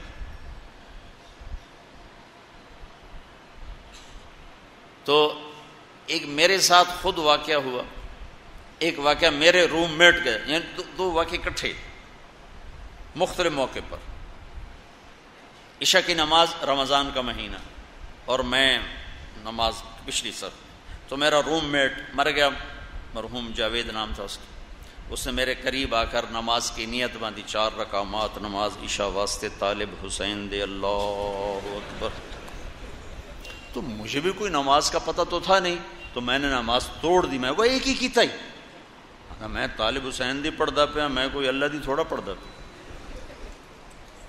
اچھا رمضان میں تراویح ہم سے تو فرض نہیں پڑھے جاتے تھے, تراویح کون پڑھتا؟ تو میں اس میں نا نماز میں چہرہ دکھا کے حاضری لگا کے جب تراویح شروع میں کھسک کے جا کے کمرے میں سو گیا. اللہ ان کی بخشش کرے, اس وقت تو بہت ان پہ غصہ چڑھتا تھا, تو وہ پھر وہ ایک راؤنڈ لگاتے تھے تراویح کے اندر, بھائی کیڑا نکلے آیا. اس دن میرے اوپر چھاپا پڑ گیا, میں آگے لیٹ گیا تھا, اتنے میں رضائی ہٹی اور آگے طالب صاحب کا خوفناک چہرہ. میں کہا بھی مارے گئے. انہوں نے ایک رکھی دوسری رکھی, چلے فلانے ڈمکانے, اسی بے وضو اللہ اکبر سوتے جا کے نماز میں شریک ہو گئے. طاقت علاج نہیں ہے, محبت علاج ہے, تربیت علاج ہے, ذہن سازی علاج ہے. ذہن سازی کے بغیر زندگیوں کے رخ نہیں بدل سکتے. مذہبی جماعتیں ساری بھی اکٹھی ہو جائیں, یہ اسلام نہیں لا سکتے. کہ اسلام اندر سے نکلتا ہے, باہر سے نہیں ڈالا جاتا کہ زبردستی نمازیں پڑھاؤ, زبردستی داڑیاں رکھاؤ. یہ کوئی کھوتا تھوڑا ہی ہے کہ جس کو رسا ڈال کے چلا دو گے. انسان ہے, انسان اپنے اندر کی طاقت سے چلتا ہے. جب وہ اندر میں طاقت بیدار ہو جاتی ہے پھر ہر چیز سے ٹکر لیتی. جب بیدار نہیں ہوتی تو اللہ کو بھی دھوکہ دیتا ہے اور انسانوں کو بھی دھوکہ دیتا ہے. مدینہ منورہ میں اپنی آنکھوں سے دیکھ رہا ہوں. اذان ہوئی عصر, میں بیان کر کے واپس آ رہا تھا عربوں میں, اور پولیس والے آ گئے, الصلاۃ الصلاۃ الصلاۃ الصلاۃ. تو ایک نوجوان اٹھا دکان سے, یا پاکستانی تھا یا انڈین تھا یا بنگلہ دیشی, ہمارے بر صغیر کا تھا, چہرے مورے سے, مجھے نہیں پتا کون تھا کہاں. اس نے جا کے شٹر گرانا شروع کیا نماز کے لیے, اور یوں دیکھنا شروع کیا. پولیس آئی ہے, پھر یوں دیکھ رہا ہے. پولیس گزر گئی, شٹر یہاں آ چکا ہے. پولیس آگے گئی, اس نے چھلانگ لگائی دکان کے اندر اور شٹر بند کر کے بیٹھ گئی. اور سامنے مسجد نبوی, سامنے. حکومت اگر لوگوں کو نمازی بنانے کا ٹھیکہ لے گی تو ایسے نمازی بنے گی. یہاں سے شمع جلے, یہاں سے اللہ نور السماوات والارض مثل نورہ کمشکات فیہا مصباح المصباح فی زجاجہ الزجاجۃ کأنہا کوکب دری یوقد من شجرۃ مبارکۃ زیتونہ لا شرقیہ ولا غربیہ یکاد زیتها یضیء ولو لم تمسسہ نار نور علی نور یہدی لنور اللہ من یشاء یہدی لنورہ من یشاء. یہ اللہ تعالیٰ نے کیا خوبصورت مثال دی کہ یہاں شمع روشن ہوگی تو راستہ نظر آئے گا. دل اندھا ہو راستہ نظر نہیں آ سکتا. تو تبلیغ کا کام وہ اندر کی دنیا کو بیدار کرنے کی محنت اور کوشش کہ وہ بیدار ہو جائے. اوہو, ہمارے علاقے میں ایک چکلا ہے. رنجیت سنگھ نے جب ملتان فتح کیا تھا 1818 میں, تو اس نے 3 جگہ یہ برائی کے اڈے قائم کیے تھے. ایک لاہور, ایک ملتان جو میرا ضلع ہے, ایک کیروڑ پکا آج کل وہ تحصیل ہے, اور ایک تلمبا جو میرا ٹاؤن ہے, اس کے قریب میرا گاؤں ہے. 1818 میں 3 بازار حسن قائم کیے تھے. کئی سال پہلے مجھے خیال آیا کہ یہ جو بچیاں یہاں ہیں ان کو تو ہم نے کبھی جا کے پوچھا ہی نہیں, ان پر بھی تو کبھی محنت کرنی چاہیے کہ اللہ تعالیٰ ان کو ہدایت دے دے. تو میں نے جواد وسیم کو بلایا جو سٹیج کا کام کرتا ہے, خالد عباس ڈار, اس کو بلایا. ایس 2-4 کی جماعت میں کہ جاؤ ان سے بات کرو. تو ایک ساتھی نے ان کو جمع ہو گئیں, 60-70 جمع ہو گئیں. کچھ ایج اکثر نوجوان جو بیچاری کس مجبوری میں یہ کام کر رہی ہیں.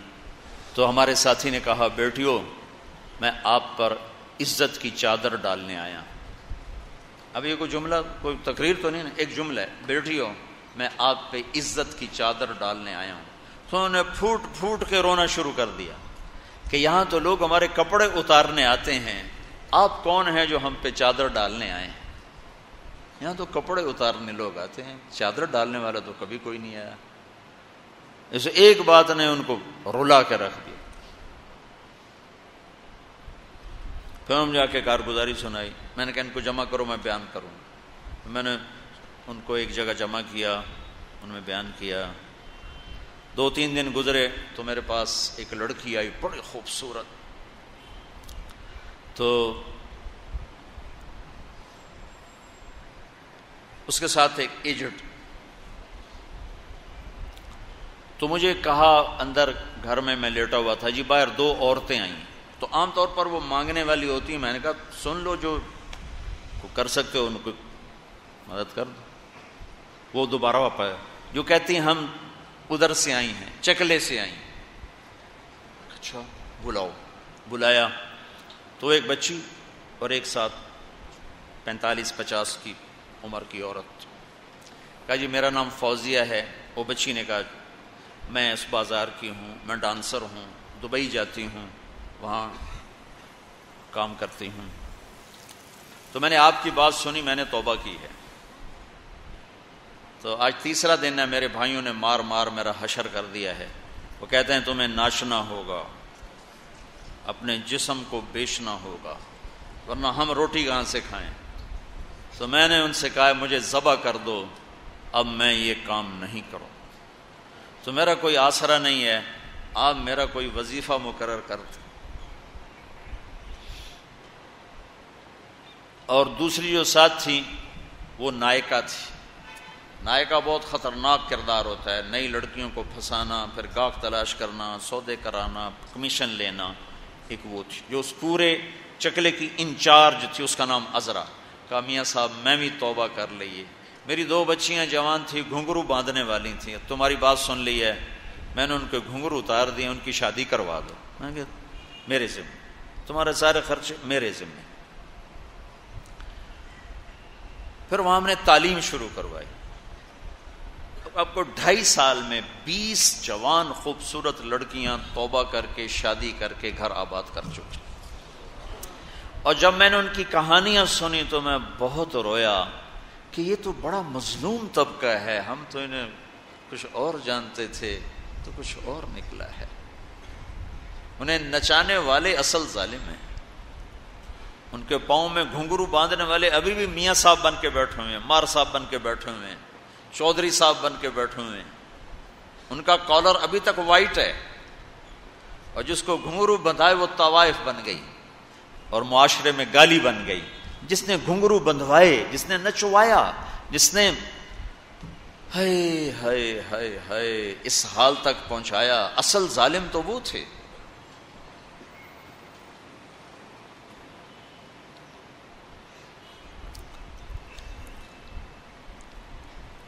دل ہل کے رہ گیا ان پر جو ظلم و ستم ہوتے۔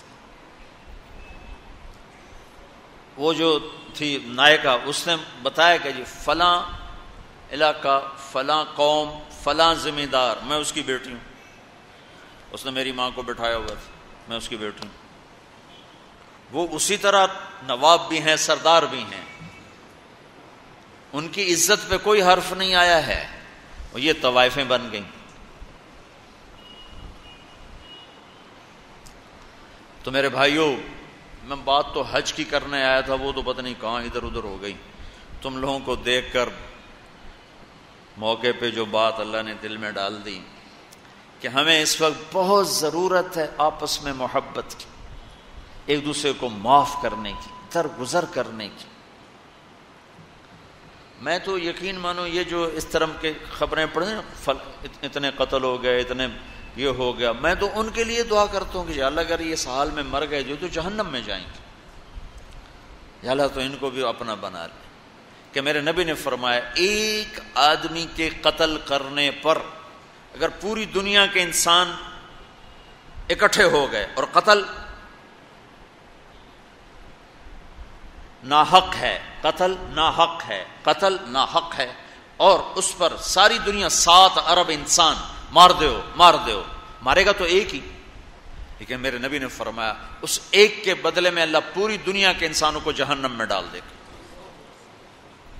اور دو انسانوں کو سب سے خوفناک عذاب ہونے والا ہے. دو انسانوں کو، ایک سود کھانے والا، ایک قتل کرنے والا. ایک سود کھانے والا، ایک ناحق قتل کرنے والا. یہ ہمارے نبی کی امت ہیں، کسی نے بتایا نہیں، کسی نے محنت نہیں کی.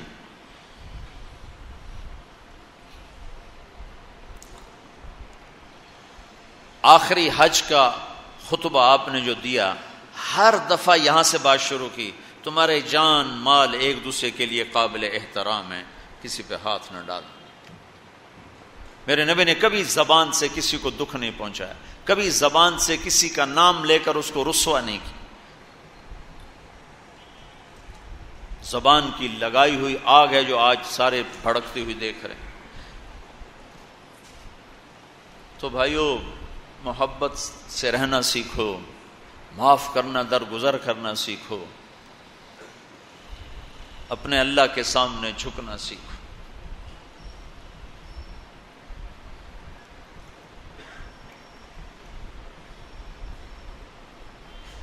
جب قومیں زوال کا شکار ہوتی ہیں کہتی ہیں یہ فلاں کی سازش ہے. جیسے آج کل کہتے ہیں مسلمان، امریکہ کی سازش ہے. جی اصل یہودیوں کی سازش ہے. یہ کراچی کے بینکوں میں جو سود پہ پیسہ پڑا ہوا ہے یہ امریکہ کی سازش ہے، یہودیوں کی سازش ہے.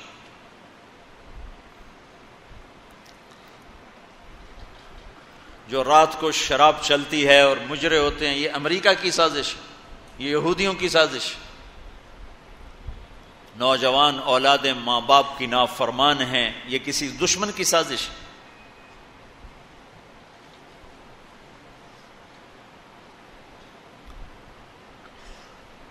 میں ایک جگہ تھا تو ایک لڑکی اپنی ماں کو کہہ رہی تھی بکواس مت کرو، ماں کو کہہ رہی تھی بکواس مت کرو، تو اس کی ماں کے آنسو ایسے گر رہے تھے.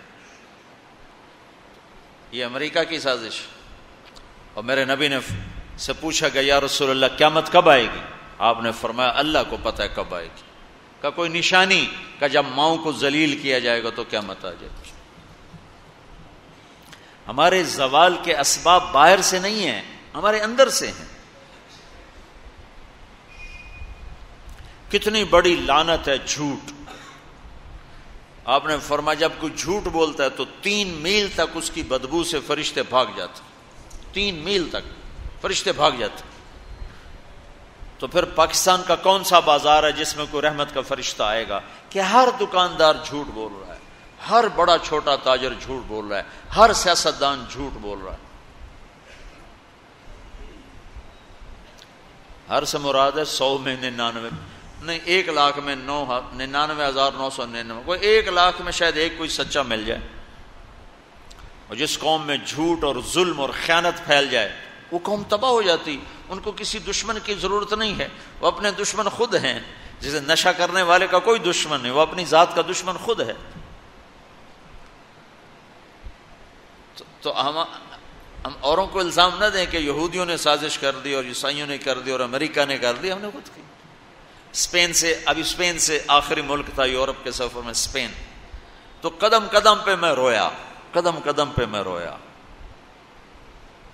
کہ کس طرح مسلمان آپس کی لڑائی میں ختم ہو کے رہ گئے. کہ پاکستان اسپین میرے سامنے یوں آتے تھے ایسے. اسپین کی تاریخ پاکستان کے حالات، اسپین کی تاریخ پاکستان کے حالات، اسپین کے مسلمانوں کی آپس کی لڑائیاں پاکستان کے حالات، آپس میں قتل و غارت پھر پاکستان کے حالات. تو اللہ تعالیٰ نے اس طرح ان کو مٹا دیا اسپین سے کہ ایک کلمہ پڑھنے والا باقی نہ بچا. مسجد قرطبہ جیسا شاہکار بیچ اس کے گرجا بنا ہوا ہے، صلیبیں لٹکی ہوئی ہیں، بت پڑے ہوئے ہیں، نماز منع ہے، بورڈ لگا ہوا ہے. تو میں وہاں محراب کے قریب جا کے کھڑا ہو گیا اور تصور میں دیکھنے لگا کہ یہ وہ جگہ ہے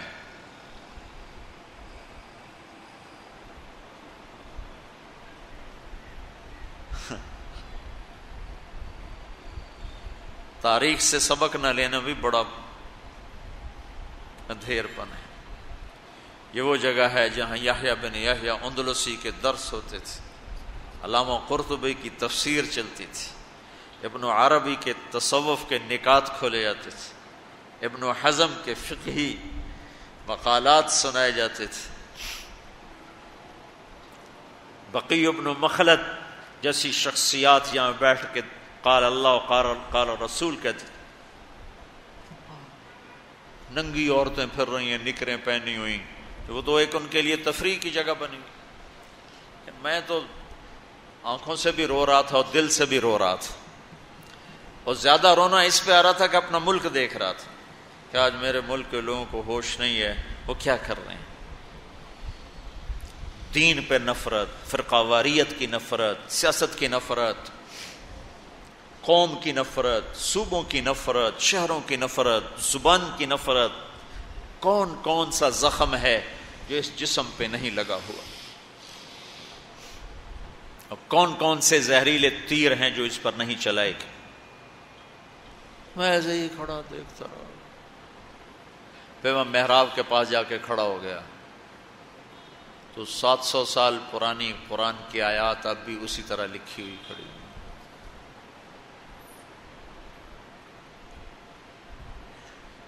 تو میں نے کہا یا اللہ، میں یہ نماز تو کوئی نہیں ہوگی، کسی کے نزدیک بھی ایسی نماز نہیں ہے، پر تو جانتا ہے کہ میں چاہتا ہوں میں اس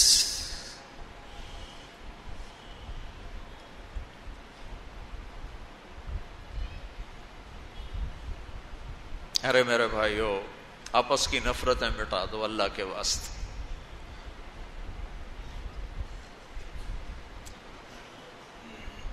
اپنی جان کے دشمن نہ بنو، معاف کرنا سیکھو، درگزر کرنا سیکھو، فرقہ واریت کی باتیں کرنا چھوڑو، تقریریں سننا چھوڑو۔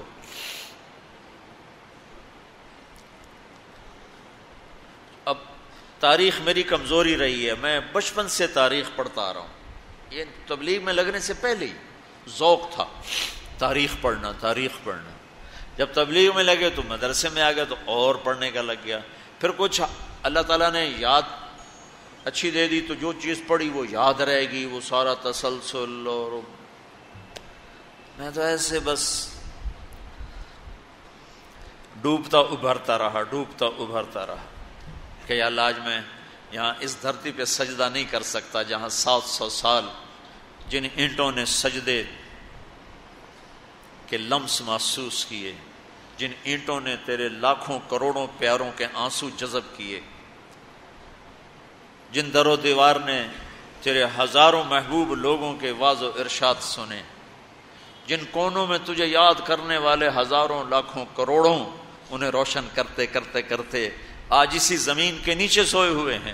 قرطبہ کے قبرستان پہ شہر بنا ہوا ہے، نہ کسی بادشاہ کی قبر باقی اور نہ کسی بڑے کی نہ کسی چھوٹے کی۔ میں یہاں نماز پڑھتا ہوں، میری نماز قبول کر لے۔ میں نے اشاروں میں نماز پڑھی، اللہ اکبر، پھر ثنا، پھر فاتحہ، پھر رکوع، اللہ، پھر سجدہ، اللہ، اتنا کو کیا ہے، رکوع سجدہ اتنا کر کے تاکہ کسی کو چونکہ جو داڑھی والا اندر آتا نا تو اس کے پیچھے سیکورٹی لگ جاتی کہ کہیں کسی کونے میں چھپ کے نماز نہ پڑھ لے، تو ایک سیکورٹی والا ہمارے پیچھے پیچھے کر رہا تھا۔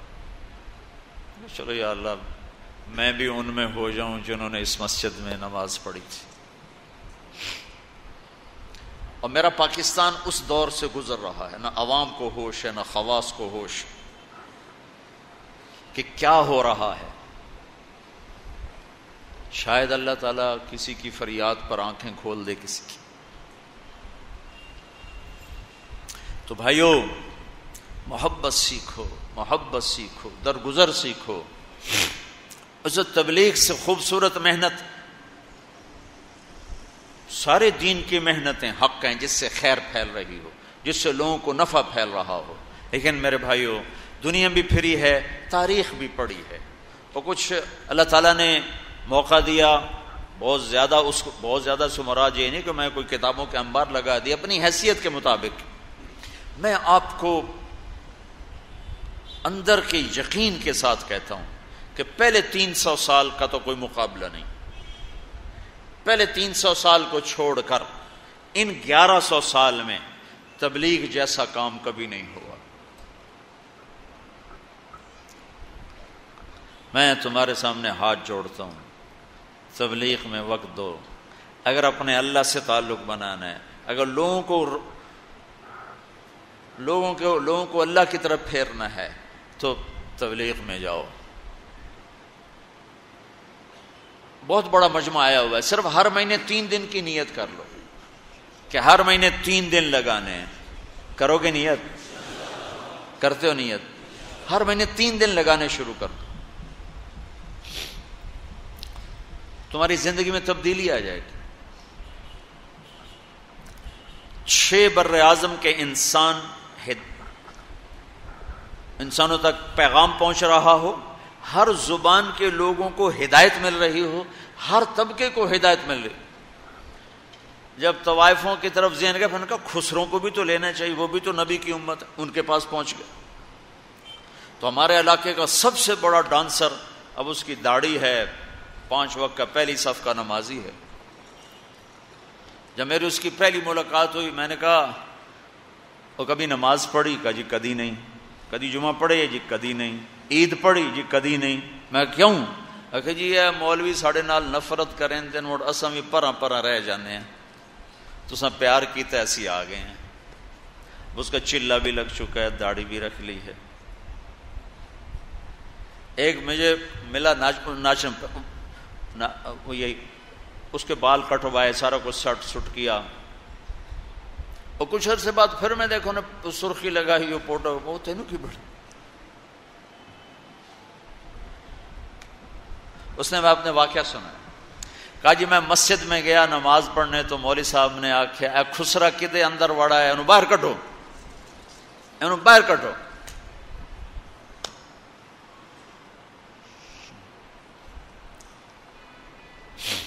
توبہ ٹیک سنگ گئی ہماری جماعت 95 میں، تو اس وقت وہ یہ سوشلزم کا بڑا مرکز تھا وہ. تو اس کے جا کے اس سے ملے ہمارے ساتھی جو بڑا ان کا وہ پریزیڈنٹ تھا، صدر تھا.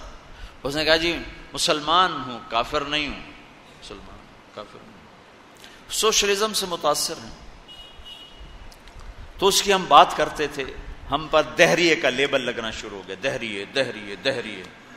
ایک دن نماز پڑھنے گیا مسجد، ظہر کی نماز تھی، عصر کی نماز، وضو کر لیا تھا اور مسح کے لیے پانی لیا، مسح کرنے کے لیے ہاتھوں میں پانی لیا. تو پیچھے سے مولوی صاحب کی آواز آئی امام مسجد، اے دہریا اندر کدے وڑا ہے، باہر کٹو. تو میں نے وہ پانی یوں کر دیا، اور اس کے بعد آج تک میں مسجد نہیں گیا. اس میں جتنا مجرم وہ ہے، اتنا ہی مجرم وہ امام مسجد ہے جس نے یہ کہا ہے دہریوں باہر کٹو.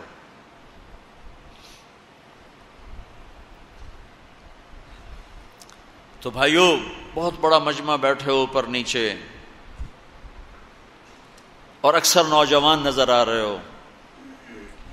محبت سیکھو، اللہ سے صلح کر لو، توبہ کر لو. یہ جو لوگ چوریاں ڈاکے کر رہے ہیں ان کے لیے بھی دعا کرو کہ اللہ ان کو بھی ہدایت دے. وہ اس حال میں مر گئے تو پتہ نہیں کون سی جہنم میں جائیں گے.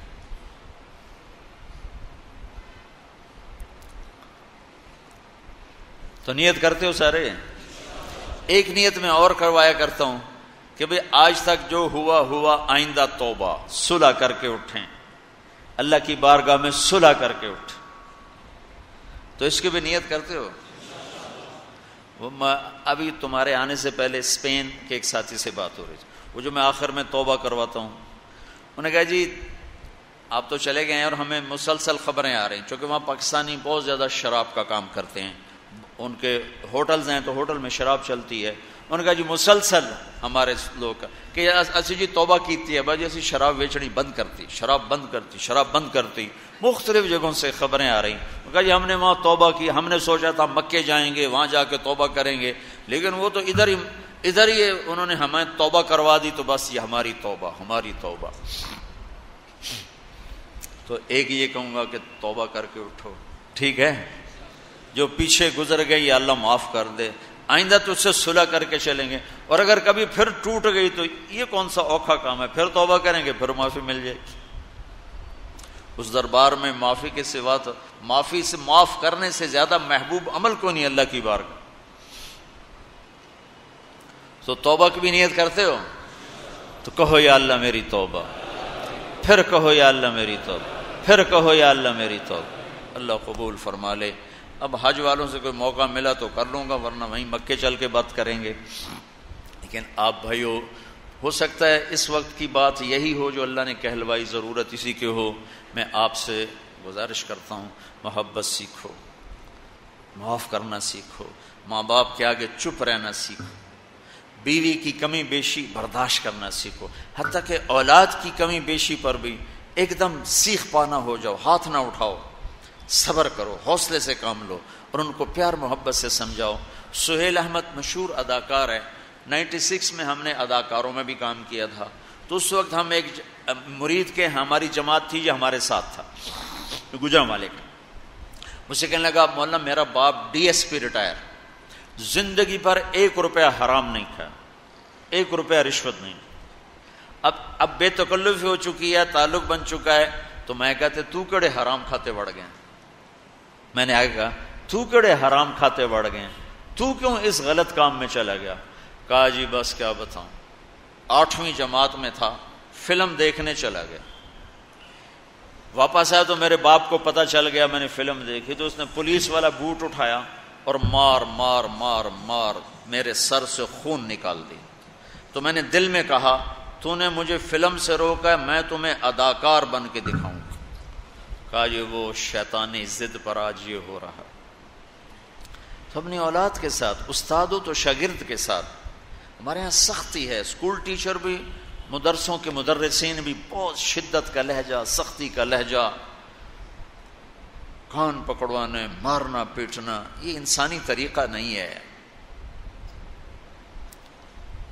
پہلا جھوٹ ماں باپ سکھاتے ہیں، اولاد پہ سختی کرتے ہیں، وہ جھوٹ بولنا شروع کرتے ہیں. میرے والد صاحب نے نماز سختی سے پڑھانا شروع کی. جب میں گھر میں ہوتا تھا تو اب اللہ گواہ ہے اپنے گناہوں کا ذکر نہیں کرنا چاہیے، لیکن صحابہ بھی کیا کرتے تھے، جاہلیت کے قصے سناتے تھے اللہ کے نبی کو، اپنے باپ کے ڈر سے بغیر وضو کے جا کے نمازیں پڑھیں.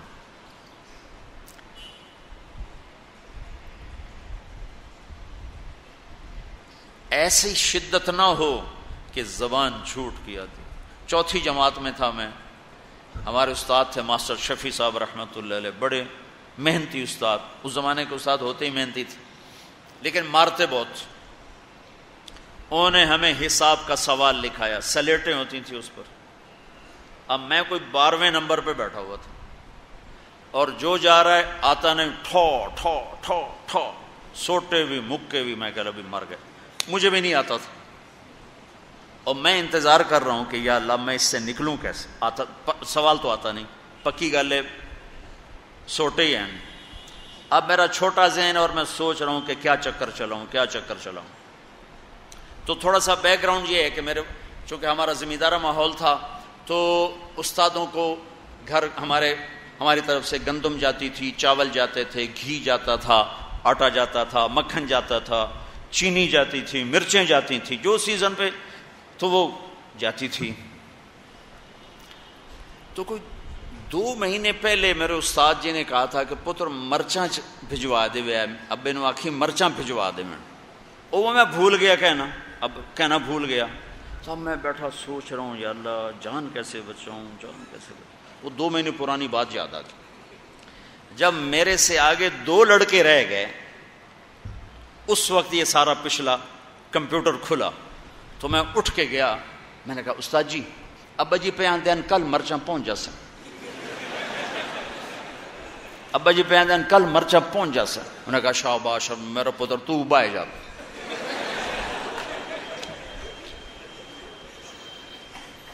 یہ جھوٹ کس نے بلوایا؟ استاد نے، اس کے ڈنڈے نے، اس کی سختی نے. ماں باپ سے بھی کہتا ہوں، مدرسے کے علماء سے کہتا ہوں، اسکول کے ٹیچروں سے کہتا ہوں، محبت سیکھو، محبت سکھاؤ. اولاد سے کہتا ہوں ماں باپ کی محبت سیکھو، ان کی شدت کو برداشت کرنا سیکھو. بھائی سے کہتا ہوں بھائی کی برداشت کر. آپ بیٹھے ہو عورتیں نہیں ہیں تو آپ سے کہتا ہوں بیوی کی برداشت کرو، ماں کی برداشت کرو، بہنوں کی برداشت. جو بھی کوئی بلندیوں کے راستے ہیں وہ برداشت میں چھپے ہوئے ہیں۔ اور تبلیغ میں وقت دو۔ تبلیغ سے بڑھ کر سارے دین کے کام خیر کے ہیں جس سے لوگوں کو نفع ہو رہا ہے، لیکن جو سب سے اس وقت لوگوں کے لیے خیر بھلائی کا کام ہے وہ یہ تبلیغ کا ہے۔ اس میں ٹائم دیا کرو، آپ کو بہت نفع ہوگا۔ اللہ تعالیٰ انشاءاللہ آپ کو آگے بڑھائے گا۔ کسی سے لڑے ہوئے ہو ابھی اٹھ کے صلح کر لینا، کسی سے ناراض ہو ابھی جا کر اس کو گلے لگا لیں، کہ اللہ کی بارگاہ میں بہت اونچا لے جانے والا عمل ہے جھک جانا، معاف کرنا، درگزر کرو۔ تو اس کی بھی نیت کرتے ہو؟ اللہ تعالیٰ قبول فرمائے۔ اللہم لک الحمد کما انت اہلہ فصل علی محمد کما انت اہلہ وفعل بنا ما انت اہلہ انک اہل التقوی و اہل المغفرہ ربنا تقبل منا انک انت السمیع العلیم وتب علینا انک انت التواب الرحیم اللہم اغفر للمؤمنین والمؤمنات والمسلمین والمسلمات الاحیاء منہم والاموات انک سمیع قریب مجیب الدعوات اللہم انا نسألک الہدى والتقى والعفاف والغنى اللہم آت نفوسنا تقواها وزکها انت خیر من زکاها انت ولیها ومولاها۔ یا اللہ اس سارے مجمع کو ہم سب کو قبول فرما اور ہمیں پچھلے گناہوں پہ ندامت نصیب فرما۔ ہم توبہ کرتے ہیں یا اللہ ہماری توبہ کو قبول فرما۔ تو غفور الرحیم ہے، معاف کرنا تیری صفت ہے، اور بھول جانا خطا کرنا ہماری کمزوری ہے۔ ہماری کمزوری پہ رحم فرما کر ہمیں معاف فرما دے۔ ہمارے پچھلے صغیرہ کبیرہ گناہ، آنکھ کے، کان کے، زبان کے، ہاتھ کے، پاؤں کے، جو بھی ہمارے جسم سے تیری نافرمانی کا کام ہوا اپنے محبوب کے صدقے معاف کر دے، اور ہمیں اس مجلس سے اٹھنے سے پہلے پہلے یا اللہ ایسے بنا دے جیسے آج ماں کے پیٹ سے نکلے ہوں۔ یا اللہ تجھے قدرت ہے، تو اس کا فیصلہ فرما۔ اور یا اللہ ہمارے گناہوں کی وجہ سے جو پورے ملک پر اور خاص طور پر اس شہر پر جو یا اللہ مشکل حالات آئے ہوئے ہیں، یا اللہ ہم تیری بارگاہ میں تیرے سامنے عرض کرتے ہیں، تو ان کا حل فرما۔ یہ حکومتوں کے بس کی بات نہیں ہے، یہ تیرے ارادے کی بات ہے۔ تو محبتوں کو پیدا فرمانے والا ہے، ان نفرتوں کو مٹا دے اور محبتوں کو زندہ فرما دے، ان چوری ڈاکے کو ختم فرما دے، اور رزق حلال یا اللہ ہر آدمی کے اندر اس رزق حلال کمانے کا جذبہ پیدا فرما دے۔ یا اللہ آپس میں جو عداوتیں ہیں، جو دشمنیاں ہیں، انہیں محبت میں تبدیل فرما دے۔ وہ دین کے نام پر ہوں، دنیا کے نام پر ہوں، سیاست کے نام پر ہوں، کسی بھی شکل پر اگر آپس میں کوئی نفرت ہے یا اللہ اپنے فضل سے مٹا دے۔ ہم تو تھکے پڑے ہیں میرے مولا، تو عاجز نہیں ہے، ہم تو عاجز ہیں، تو قدیر ہے، ہم تو حقیر ہیں، تو کبیر ہے، ہم ذلیل ہیں، تو عزیز ہے، ہم کمزور ہیں، تو قوی ہے۔ تیرا چاہا پورا ہوتا ہے، ہمارا چاہا تیرے بغیر پورا نہیں ہو سکتا۔ تو نے ہمیں یہ دیس دیا، بڑے یا اللہ رحمت سے دیا، فضل سے دیا، ہم اس کی قدر نہ کر سکے، آج یہ ہمارے گناہوں کی وجہ سے لہو لہان ہے۔ ہمیں بھی معاف فرما دے، ہمارے دیس والوں کو بھی معاف فرما دے، اور اسے امن کا گہوارہ بنا دے، محبتوں کا گہوارہ بنا دے، الفتوں کا گہوارہ بنا دے، ایک دوسرے کی قدر کرنے والا بنا دے، ایک دوسرے کو معاف کرنے والا بنا دے۔ اس سارے مجمع کو قبول فرما لے، اس مسجد کو، مسجد کے نماز پڑھنے والوں کو، پڑھانے والوں کو، پڑھنے والوں کو قبول فرما لے، اس مسجد کے اطراف والوں کو، پورے اس محلے کو قبول فرما لے، اور دنیا کی بھی ہر خیر عطا فرما، اور آخرت کی بھی ہر خیر عطا فرما۔ دنیا کے ہر شر سے بچا اور آخرت کے ہر شر سے بچا۔ وصلی اللہ تعالی علیہ وسلم۔